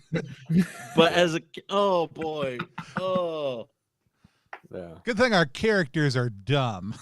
Yeah, really. Gothic literature's tragic, yo. It's I love it. But oh, I'm gonna try and run and jump on this thing's back this time, since now it's turned away from me. okay. Roll a wit check for me to jump on it. Well, I got a strange, and I bank a luck. That's it. No successes. So, it's sidestep. We are 1 minute away. Oh wait, hold on. No. Hold on. Is what we see happen initially? It looks like, and then all of a sudden time rewinds because I keep on forgetting I have this ability once per quarter to just re-roll my rolls. Okay. So I'm going to use Deus Ex Machina, and I get I get 2 strains that time. Right. Okay. So we're at 2:30 doom. So you fly. You think you're on course, but a series of events happens. The acid rolls into control box. It fizz and pops, and with a shuddering groan, the platform goes dudunk and like falls down a thing, and then begins to tip to the side as one of the chains begins to groan. And you fly past this giant bandaged figure, skitter along the edge, and you're now hanging by your fingernails off the edge of the platform, around 8 stories in the air. So we're going to cut back to you in a moment to see if you can pull yourself back up. So the platform is becoming incredibly unstable. Cooper Smith, I think you've not had an action yet. What would you like to do? Cooper Smith is going to put his fingers to his temple and say, "All right, you can do it again," and use Future Sight. So now that it's in the new quarter, I'm going to use Future Sight to glimpse briefly into the future. I gotta make a strange check. And push us into another quarter. Yes. Right. All right, strange check. Here we go. 0 successes and 0 strange. Oh, so with that, all you see in your mind is the largest bolt of lightning you've ever seen, and it flashes into your kind of mind, burns behind your eyes, and you'll take the soul damage. But that's all you see. Ooh. All right. Ow! Yeah, give it a little bit of doom. Okay. And the kind of creature kind of clutching the body will kind of look to all of you and just go, "Leave us be!" Like kind of getting louder this time, kind of roaring above the storm. Kind of he's clutching the body, but his stance is planted, like he's ready for an attack, it would seem. But he's waiting to see what you all do.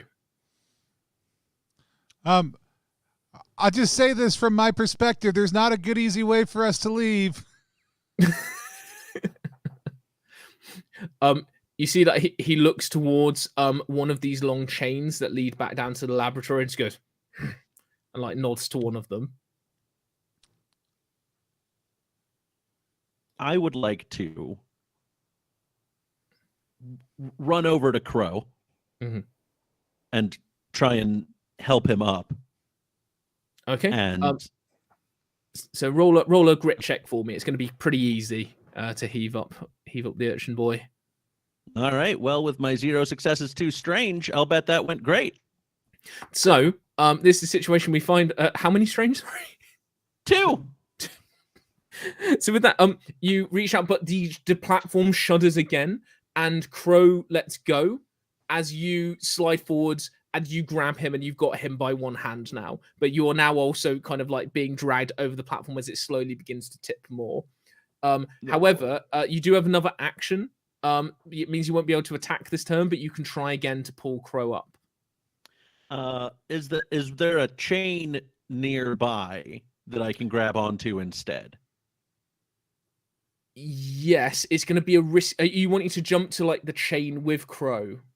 Yes. So it will get you both on the chain, but I'm going to say it's going to be a harder check. It's a riskier move. Okay.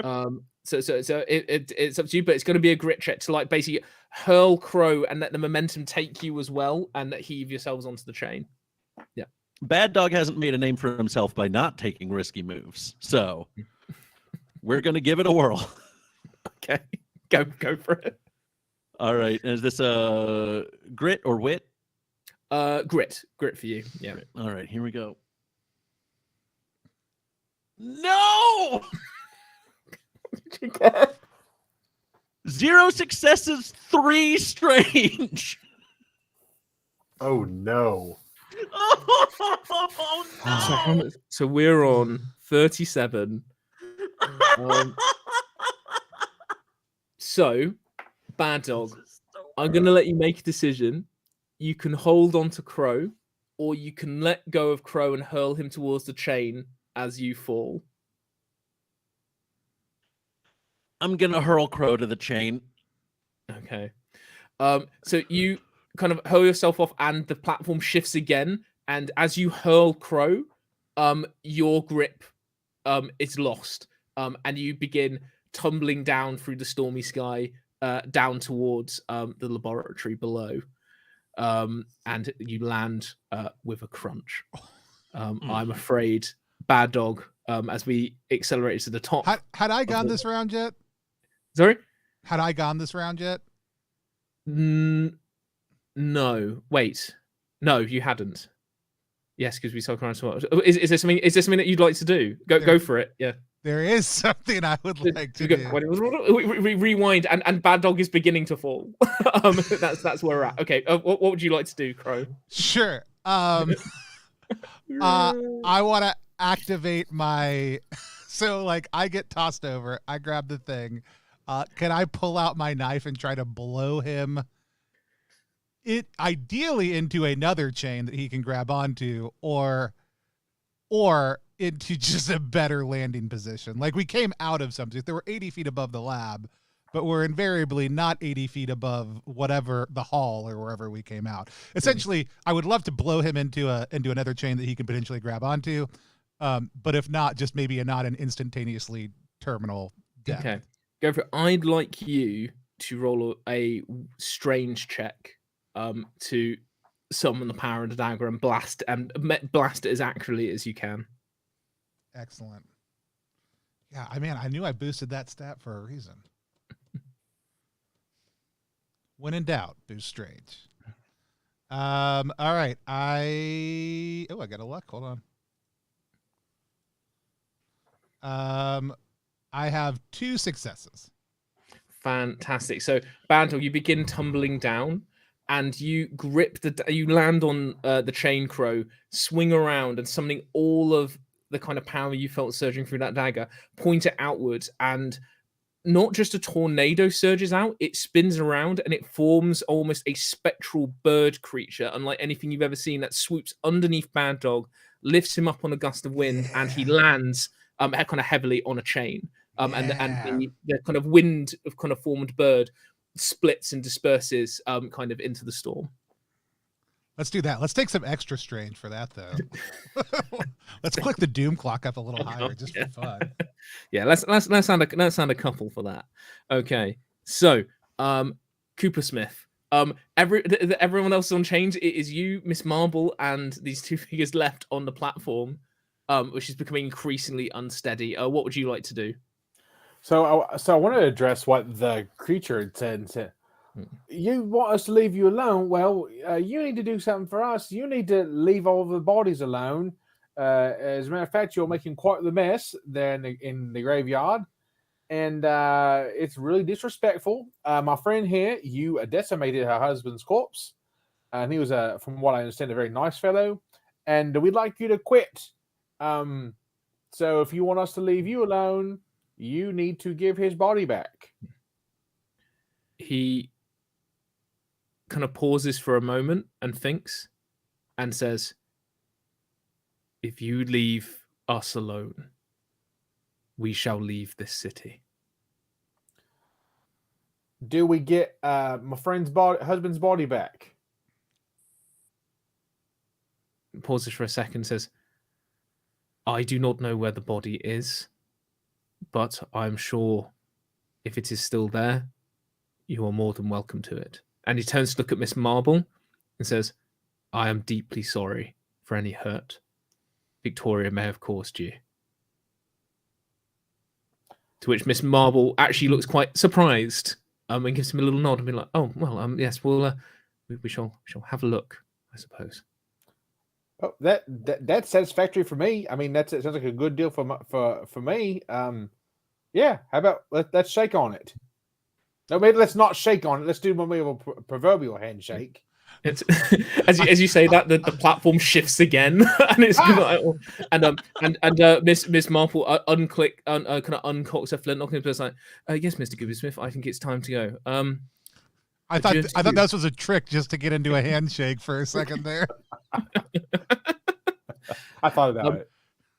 And you see the large bandaged figure gives you a nod, and he walks to the edge of the platform, and kind of presses his head to his wife's head and says, "One last trip, for one last chance and jumps. But for those of you kind of watching, the leap is immense and it clears the gap below and basically lands in front of the university hall. It looks up at the raised platform one last time before striding solemnly away into the storm and the rain and disappears. Right, okay. The creature is gone, but now I would like you to make a series of checks to get off this damn platform before it collapses. So for those on the chain, can you roll a wit check for me? Yes. Okay, so Crow, you begin kind of slickly sliding down this chain, and you make it kind of a good portion of the way back down. How did Bad Dog do? 0 success is too strange. Bad Dog. I unleashed a giant spectral bird to help you. Listen. So I know. we're at 40 minutes past Doom. We're getting dangerously close to another Doom event. So you very hesitantly begin like making your way back down. But you look down and the vertigo hits you hard, and you have to pause for a moment and clutch the chain as it kind of sways in the wind. So your progress is much slower. Cooper Smith and Miss Marble, I'd like you to make a grit check to lower yourselves down off the platform and begin climbing down these chains. Okay. And I'm going to use a luck point when I'm doing that. Fantastic. 3 successes. 0 Fantastic. strange. Yeah, I'm gonna say with that, you kind of heave yourself down and begin kind of like kind of hand kind of overhand, like kind of working your way down chain, and you make a considerable distance. You kind of overtake Bad Dog and just as you're kind of like going past, and Miss Marble makes a good portion of the way down as well. So the platform now, the column is going to splinter, and it is going to start to heavily lean. So I'd like Mad Dog, I'd like you to make a grit check to kind of hold on tight as the chains begin to shake, and I'd like all of you to make a grit check to hold onto the chains as they shake. Can I know that it's intended for combat. Can I use rally for Mad Dog? I love this. Yes, do Okay. it. So yeah, you get an extra talent die when you on your next roll, Dan. bam. Oh, that's beautiful. All right, let me just. Like it's very much. It's not like it's really not like to anybody else. It's not inspirational. It's very much just like it's. I've never been on a ship, but I'm sure it's just like the rigging. Like it's a very practical advice. 1 success.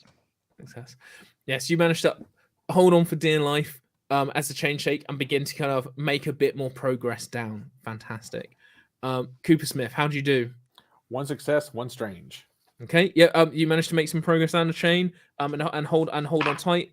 As does Miss Marble. 1 success. And 1 success for you as well. And yes, you managed to hold on, make a bit more. So yes, the tower is now starting to come down, and some of the chains basically snap at the base and begin to swing up. And I'd like you all to make a wit check for me to leap from the chain out into the university ruins and away from the lab as the tower begins to fall down.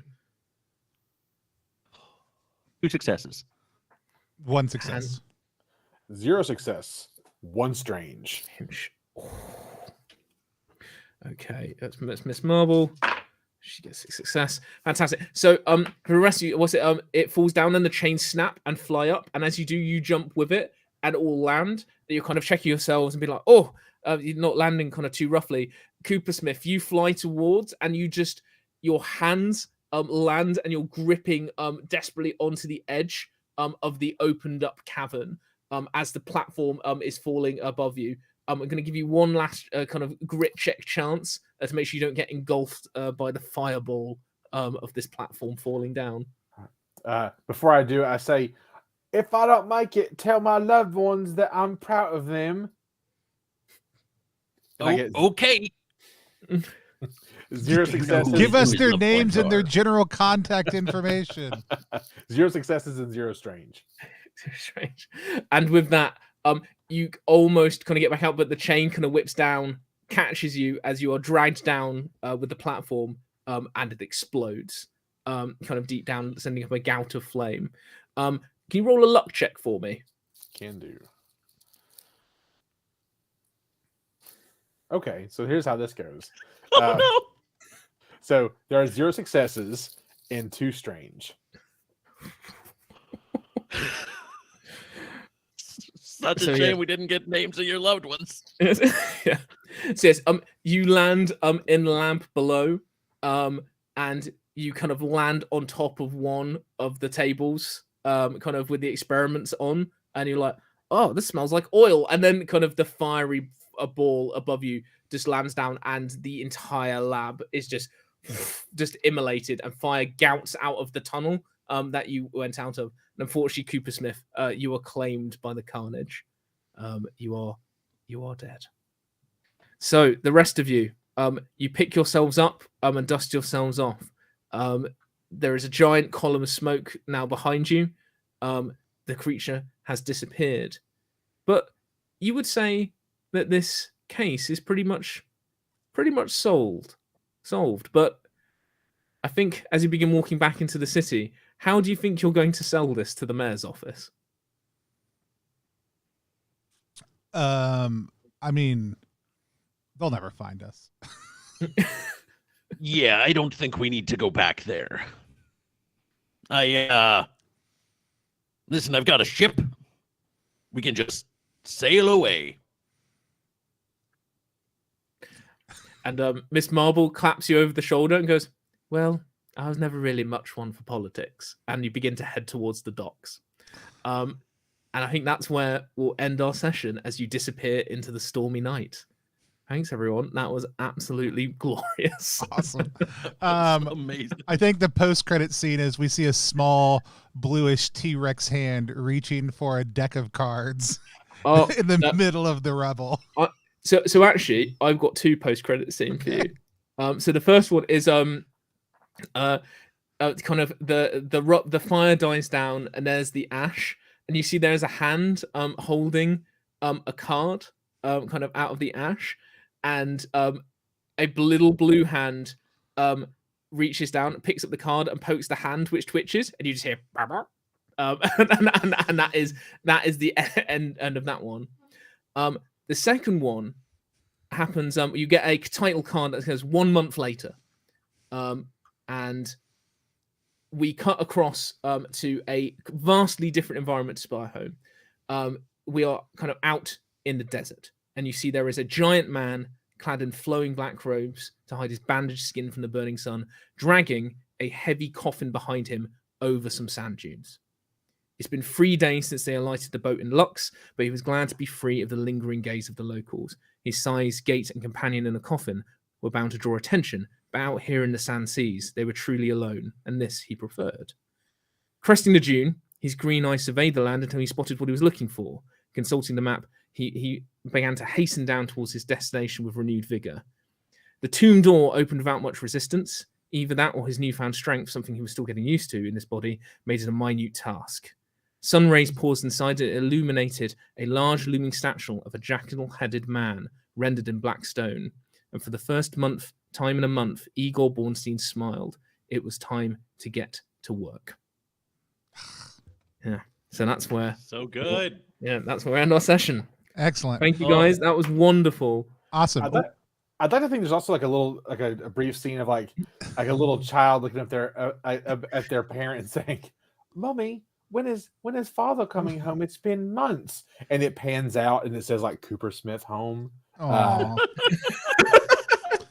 That's your next character, is your daughter trying to find you. It's like a Red Dead Redemption that's right kind of thing. Gotcha. Okay. Awesome. We're gonna take a short little break while we get Barney on with us. We're gonna come back in just a couple of minutes as soon as we are set to talk a little bit about playing Shiver Gothic and doing our reaction roll. So we will be back in just a couple of minutes.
I might just tell Ben to like adapt these and finish them, and they can literally just go in this, because this is you didn't mention, Charlie, but this is.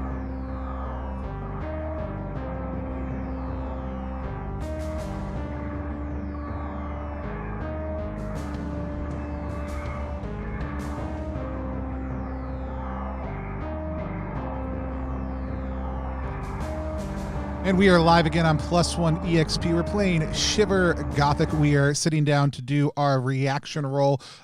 Joining us is co-creator Barney, and reaction roll is a live stream within a live stream. It's our chance to sit down with the creators of a game that we just played and talk to them about our experience playing the game. Today, we are playing Shiver, which is a cinematic horror game. This is the follow-up to the original system. It's creating a new kind of Gothic expansion and setting for the game. Sitting down with us now are both of the creators of this game. The reason I keep on vamping is because I keep on looking for where things are, because I had to move a bunch of things around. But we are now live. If you have questions that you want to ask about our actual play or about the system itself, or about the new Gothic expansion that's live on Kickstarter right now, please let us know. Also, there's a link right below my face, ttrpg.link /SGothicksCheck, that you can go straight to check out the crowdfunding campaign that's live over on Kickstarter right now. It's also in the descriptions if you're watching this on a different platform than Twitch. But hey, Barney, why don't you tell people who you are, what you do, where they can find you online, and why don't you tell us about Shiver Gothic since you just joined us? Sure. So I'm Barney. I am the sort of other half of the brother duo that created Shiver. I am sort of more in charge of the boring end of the project. I'm the person that gets things where they need to be and gets things made. I also get to tell Charlie when his stories are a little bit too silly or a little bit too scary, which to be honest, I don't have to do that much. So yeah, it's been a real wild ride with Gothic. I think for us, it's been a really exciting project because when we first started designing Shiver, one of the things that we wanted to do was test the system for long form campaigns, the kind that you'd play in sort of your standard role playing games you play for years of campaigns. And the setting that we developed for that was Spire Home. This Spire Home was born out of Charlie's homebrew world, and so it's really exciting for me, who was a player in that with some of our sort of longest running playtesters, to see things that we've developed in the world in our story that we told and are still telling and running, go into this book. Yeah, it's super exciting. Awesome. Well, I'm glad to have you with us. The whole thing has been great. We are going to check in real quick. We've had some art going of our stream live. So if you're just joining us, Ben, who's the art director for the project, has been drawing different scenes. We've got a couple of new ones I want to pop up to people. Here are the ones from the first half of our game tonight. The party itself, the grave robbers union, the figure in a trench coat. And then we had Bad Dog jumping onto the moving carriage. The new stuff, and this is the most haunting and beautiful image of all of them. This is a picture of Biscuit giving 2 thumbs up to all of us as we let Biscuit go. It's, hands are hard to draw. Drawing a hand with an extra thumb in such a beautiful way, I think, is absolutely amazing. I think there's a couple other pieces. Maybe I'm not on the right. There we go. Yeah, there are. We've got the experiment. Oh man, look at this one. We've got 2 hands letting go of each other next to a chain. It's tremendous. I had an absolute blast playing. Ben, thanks so much for drawing those, and thanks so much for all the amazing artwork you did have done on Shiver, because it's a gorgeous game. It's one of the things that immediately strikes people, and it's the thing that caught my eye when we did our original Shiver campaign. So it was super exciting to sit down again and see what y'all have done with Shiver Gothic. And so I'm super excited to see all the things that are coming out of this, and we're super grateful we could get you guys on for a launch day stream, which we would love to do more of for folks. But again, if anybody has any questions about art, about the game, about anything else, feel free to drop them in the chat or in the comments. We'll get to you. But let's hear from our players. Dan, let's hear from you first, because speaking of Shiver games, you have a Shiver game at your own house. But tell people who you are, what you do, where they can find you online, and tell us what it was like to play Shiver Gothic, or what you love about Shiver generally. Yeah, so my name is Daniel Spencer. I am a comedian and podcaster and huge role-playing game enthusiast. You can find me online at Nintendo64, basically wherever you can find accounts. I loved this session. Every game of Shiver that I have played has been so fun, because it always tells this really great story, and there's always so much. I think one of the things I really love about the system is how open it is. There's so much that you can do with it, and the different abilities have all these different impacts that they can have, and are really fun to leverage. And it's just I absolutely love this game. As Tony said, I've got a home campaign that I'm playing with some friends right now, and it's a blast. I'm director for that one, and that's been players make some choices. What's the theme? I need to know. What's the give me the log line. Like, what's the plot? The plot is that they are all working at a pizza shop, and they find these, like, they go out on deliveries and find weird things happening in this town. I love it. That's brilliant. They're currently exploring an abandoned part of town that is basically, it's been abandoned with the exception of like a pack of wild dogs that just lives there. And so I don't think any of my players are watching this stream right now, but I know one of them is going to afterwards, so I won't spoil it for you now. But there's going to be a really big discovery, which I'm very excited about. You can drop it in the Discord for us so that we can. I'll do that. It. I'll do that. And so, no, that's awesome. I loved you going pizza delivery and Barney going. So good. Who thought a pizza delivery service could be a narrative device? Yeah, it's working out so much better than I was expecting when we began. I love that. Well, there's such just classic, great '80s teen vibes that immediately come in with pizza delivery service as primary backdrop. So you're a big Shiver fan. You're running Shiver in a home campaign. You played it with us originally on stream. You played on a number of streams now at this point. What did you like about stepping into the Gothic reality of the new setting? I really loved just the thematic stuff around the setting, right? Like one of the things I love about Shiver is how it's, like you've said, setting agnostic, and you can kind of put it wherever, but having that kind of framework. And I don't know, I was just immediately drawn into that setting and was just like 100% there. And I thought it was like, it really played well into the horror aspect of it. Awesome. Absolutely loved it. Any questions you want to ask Charlie and Barney while you have them here with us?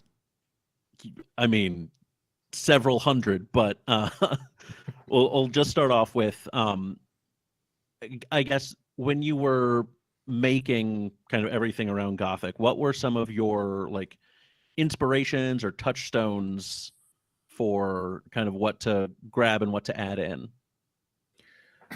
So I think for me, definitely a big starting point. It's like when I was a teenager, like one of the kind of first kind of two bits of classic literature that I like latched onto were Frankenstein and Dracula. I absolutely loved. I was obsessed with them, and I've read them over and over and over and over. So that definitely was a kind of starting point. But there's something about the nature of kind of like monsters and tragedy, and kind of like this quite dark, macabre, but also quite sad and poignant element of horror that I think circles around the kind of Gothic horror. So a lot of Guillermo del Toro's movies had a big impact on this, like things like Crimson Peak, I absolutely love. So that really kind of, especially with the red tones, like it was something I definitely remember bringing forward with the art with Ben. But yeah, and also in terms of like adaptations of all of those as well. So that the Hammer horror films and Universal Monsters, definitely two big ones. Especially the James Whale Frankenstein and Bride of Frankenstein. They are just fantastic films. Like the classic Universal Monsters are brilliant. But especially I think me and Barney were talking about this, especially the Christopher Lee Peter Cushing pairing of Hammer films are just like the pitch perfect. So like the Frankenstein, the first Frankenstein movie with them together, the Dracula films with them together are just, there is such a dark and kind of really vibrant tone to it, but there is still an element of fun. There's still like an element of kind of camp that we really enjoy. So yeah, they're definitely. I mean, this is the bit. I'm gonna hand over to Barney because I will keep going. This is the problem. Like, there's a long list. So I recognize the look in Barney's eyes. Barney, you say something about it. So yeah, I think the kind of one of the exciting things about this sort of iteration of Shiver is when we did the first book, we were having to be very broad with what we were doing. So it's like, right, we need to be able to get all of horror into one book. How do we do that? And so now we're kind of getting this glorious luxury of like, oh man, we can do one genre of horror and we can go really deep. So that's really fun. I think in terms of inspiration for me, I actually am a big fan of some of the sort of things that have taken Gothic horror and then used it as an inspiration moving forward. So something like League of Extraordinary Gentlemen, or the Naughties Van Helsing movie, which I would say is great but also awful, because one of the things that we talk to people a lot about with Shiver is it's horror is quite diverse in terms of how scary it is and how you can interact with it. Charlie is quite a deep, like, horror nut and will watch things that I would not watch, too scary for me. And I'm much more, I love the themes of horror, but actually prefer falling sort of in the pulp and the horror comedy end. So finding things that have taken that bent on Gothic horror that you didn't get with the original iterations in the classic literature and taking it in that direction is the stuff that I really drew on for this. The character that I'm playing in our long-standing campaign is actually a conspiracy theorist who gets deputized into the City Watch by accident to solve crimes. And he is a fool and he just bumbles his way through the city of Spyhome. And we don't really have a leader in our current playtest group, and most of the story is generated from him going places and doing things that he shouldn't be doing. That's amazing. Love it. Well, that's awesome. Dan, if you have more thoughts, feel free to chime in as we're finishing up also too. Aaron, why don't you tell people who you are, what you do, where they can find you online, and what it was like to play Shiver Gothic? Hey everybody, Aaron Gilly. You can find me on Instagram or Twitter at HeyGillyGilly. I am an improviser and comedian and RPG enthusiast, and also am a learning and development coach by day. And I love this is the creative arts in general and how we can apply them in our everyday lives. I am like Barney in that when it comes to horror, I also like kind of the pulpy, comic-y, the camp parts of it more than I do like, hardcore horror.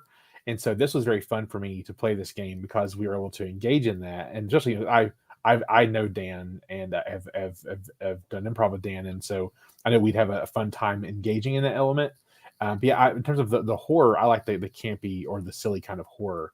And I think because horror is a good vehicle for metaphor. Any kind of good literature and movie hopefully can carry themes in it. And I think that horror is one that is, to your average movie buff or your average TV buff that doesn't appreciate how horror can be that good vehicle for metaphor. This is a perfect example of it, and being able to show the themes in this Gothic campaign. So chef's kiss, loved it. That was very, very fun. And definitely would play again. Awesome. Any questions you want to ask for Barney or Charlie? Yeah. And so I know that, you had Shiver, you've had Shiver Gothic. I'm curious, I hate to forecast too much, but what do you see the next iteration of this would be? Is there a thematic element like, space or something else where you could really see this So this system. How much do you want to reveal? We do have some further expansions plotted out. We actually have the next 2 expansions currently in development. What? Awesome. We will not be telling you what that is right now, but there's a possibility that towards the end of this campaign, we may well tease some little bits. Yeah. I can That's see fair. Dan physically vibrating. I'm and I so know that excited. I know that they will I think love. it's worth saying it right They now, love- just love so some of Dan. the stuff that's I can coming. even. Here's what I'll say, and you don't have to. You can say no. It's totally fine.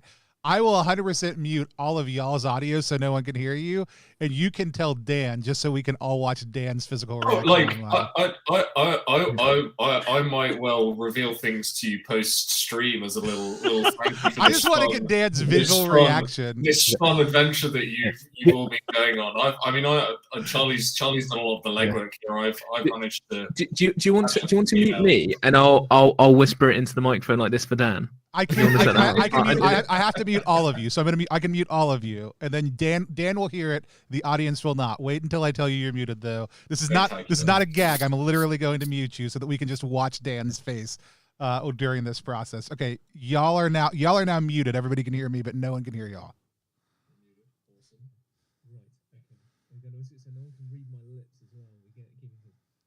So the next one that we're going to be announcing for October is going to be Shiver Slasher. There's going to be 2 books, and we're going to do one that's called A Generation Murder, where basically you start in like the 40s and 50s, maybe you survive, you get older, you move into the next slasher movie. So we're doing period slashers, so 50s, 60s, 70s, 80s, 90s, 2000s, and future stuff. And you'll basically have a family tree that you can fill out and inherit things, as well as other books as well. All right, I'm re-authorizing you. Dan, any thoughts on that? I cannot wait. It is incredible. I love everything about it. There was not a word that I heard that didn't fill me with excitement. That is an incredible concept. That is all I'm going to say. But no, that's tremendous. Aaron, that was your question. Any other questions you want to toss out? No, I just major props. This is one of the most fun streams I've done and fun experiences, and I am definitely going to be singing your praises. Thank you. I had an absolute blast. Shiver, like I said, Shiver is an important game for us because it was early on in our process. You guys came on, played, gave the channel a chance. It was also y'all's first foray into crowdfunding, so I loved getting to kind of enter the space at the same time as y'all and get to work together with you. It's been a blast. I'm super excited to continue to play all of these going forward. I am always just blown away whenever I see design like that is not just solid game design or solid visual design, but really an overall cohesive fusion of the design process. The way that y'all blend the visuals and the other elements of Shiver make it very easy to run and play. The Doom clock is a tremendously great clock feature, and I feel like a lot of people, when they just use clocks, are just using like Blades in the Dark clocks, which are great, and I love and I use in my games all the time. But the Doom clock is such a masterwork of mechanical pacing and the triggers that it allows arouse players to do and let players see the pacing of it as they're going and make intentional tactical choices around how they're advancing the plot is one of my favorite things that I've seen in design, and y'all put it all together in a tremendously gorgeous package every single time. We were playing the Between on stream a little while ago, which is Jason Cordova, and it's Victorian mystery horror. But one of the things that comes up in that, and I think anytime you're playing in the Gothic or Victorian eras, is really being able to understand, like, you're the bad guys. I mean, Dan and I were really struggling with it towards the end. It's like, Yeah, I understand. Like, this lady is just like, I love my husband. And like, this is really like you're taking dead bodies out of graves and just trying to bring your husband back to life and make him healthy. And that's functionally not a bad thing. Actually, like if somebody was like, hey, can we take all these dead bodies and heal this person? I'd be like, yeah, like, absolutely. That totally makes sense. Go nuts. I don't want to stop you like as a person. But I do love like those, I think Gothic horror better than almost any other frame of horror lets you do those reveals where you realize like you've got to make a choice about who the monster is and whether that's you or whether that's them or whether that's someone else. And Charlie, the way you did it was such a great way. And this felt very like LXG to me. This felt very League of Extraordinary Gentlemen for us. We didn't have like any of the truly conniving, despicable people in the mix that you would in that from a player standpoint yet. But the vibes of the whole thing were tremendously that, because we brought in the chuckles and the action and other stuff like that, but those deep emotional themes that you hit on, and that for me is always the hallmark of like Gothic horror is it's not the otherly monster, it's not anything else, it is the human and emotional reality that comes into play as you explore those things. That's what I love about this. And so I was tremendously thrilled when you saw it come up. We didn't get a chance to demonstrate it as much as we want. So I do want to just ask, talk to me a little bit about because and it plays into that. This is 100% a through line linear thought, which is very rare for me. Tell us a little bit about some of the new archetype specializations that y'all are working in, because they are about largely becoming the monster. Yeah, so we wanted to one of the things that we wanted to do with Gothic as sort of this deep dive into the genre was abstract the things that we think you could do mechanically with the game that would make you be able to tell some interesting stories. So the first thing that we wanted to be able to do is, well, what happens if our players can take on the role of the monsters of Gothic horror? What happens if you're playing as a Frankenstein's monster, a Dorian Gray, an Invisible Man, a Mina Harker? Like you take on these roles, and then how does the world look in Gothic horror when you are playing it from the perspective of the monster?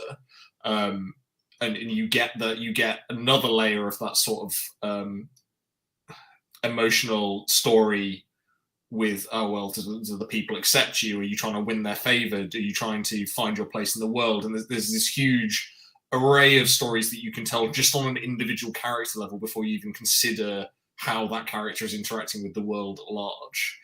So that's one of the big mechanics that we've put in. We have 6 new archetypes, one for each of the core skills based around we have 6 new archetypes for the monsters. Seven. Yeah. Yeah, for monsters. 6 new archetypes for the monsters. Charlie's trying to jump on my bones.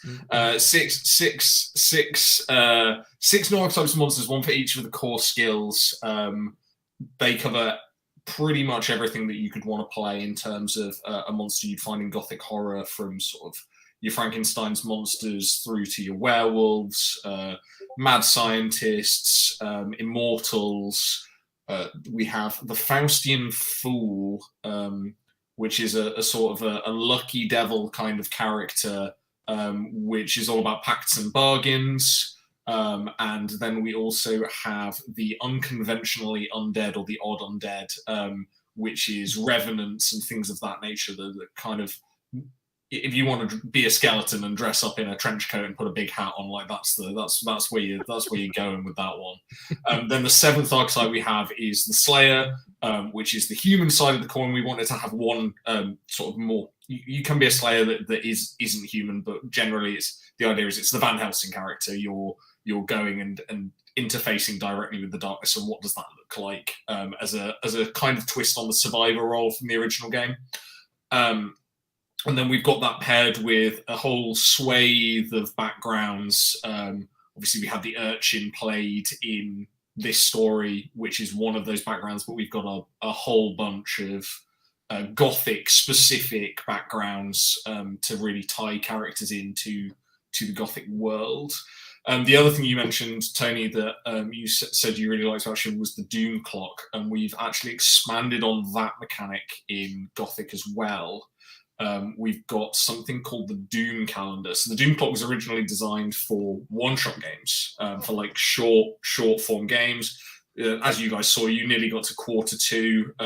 If you'd caused even more havoc, we're getting pretty close to midnight at that point in this short one-shot story. So we needed to work out when we were designing Shiver Gothic, how do you take that mechanic and apply it across a longer story. So for each of the chapters in Spire Home, you will have an individual Doom clock. Each of those Doom clocks will have its own Doom events. And then depending on how badly you do in the chapter in terms of generating Doom, that Doom clock will contribute to the City of Spire Home's Doom calendar. As you do worse things, the city becomes less stable. Suddenly things are on fire. There's monsters everywhere. People don't trust you anymore. And the more you destabilize the City of Spire Home, the more difficult it becomes to save it. And this is a mechanic that you can apply to any long form Shiver campaign as well. So we have a structure and tell you how to build it and tell you what events you like, the size of events you want for a clock versus the size of events you want for a calendar, and how they all interact. I love that.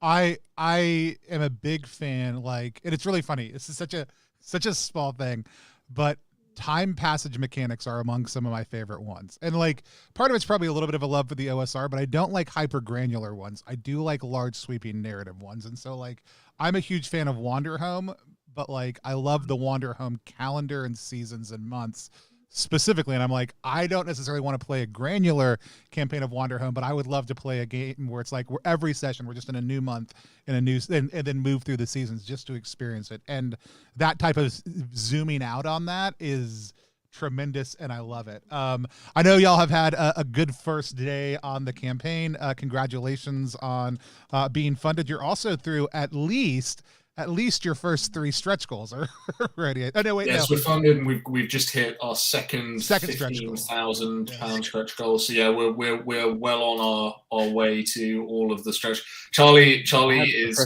kind of losing his mind at the moment because he was not expecting that. I mean, I wasn't expecting that at all either. I mean, y'all did the really great thing, which is games arrived to everybody in the last like couple of months.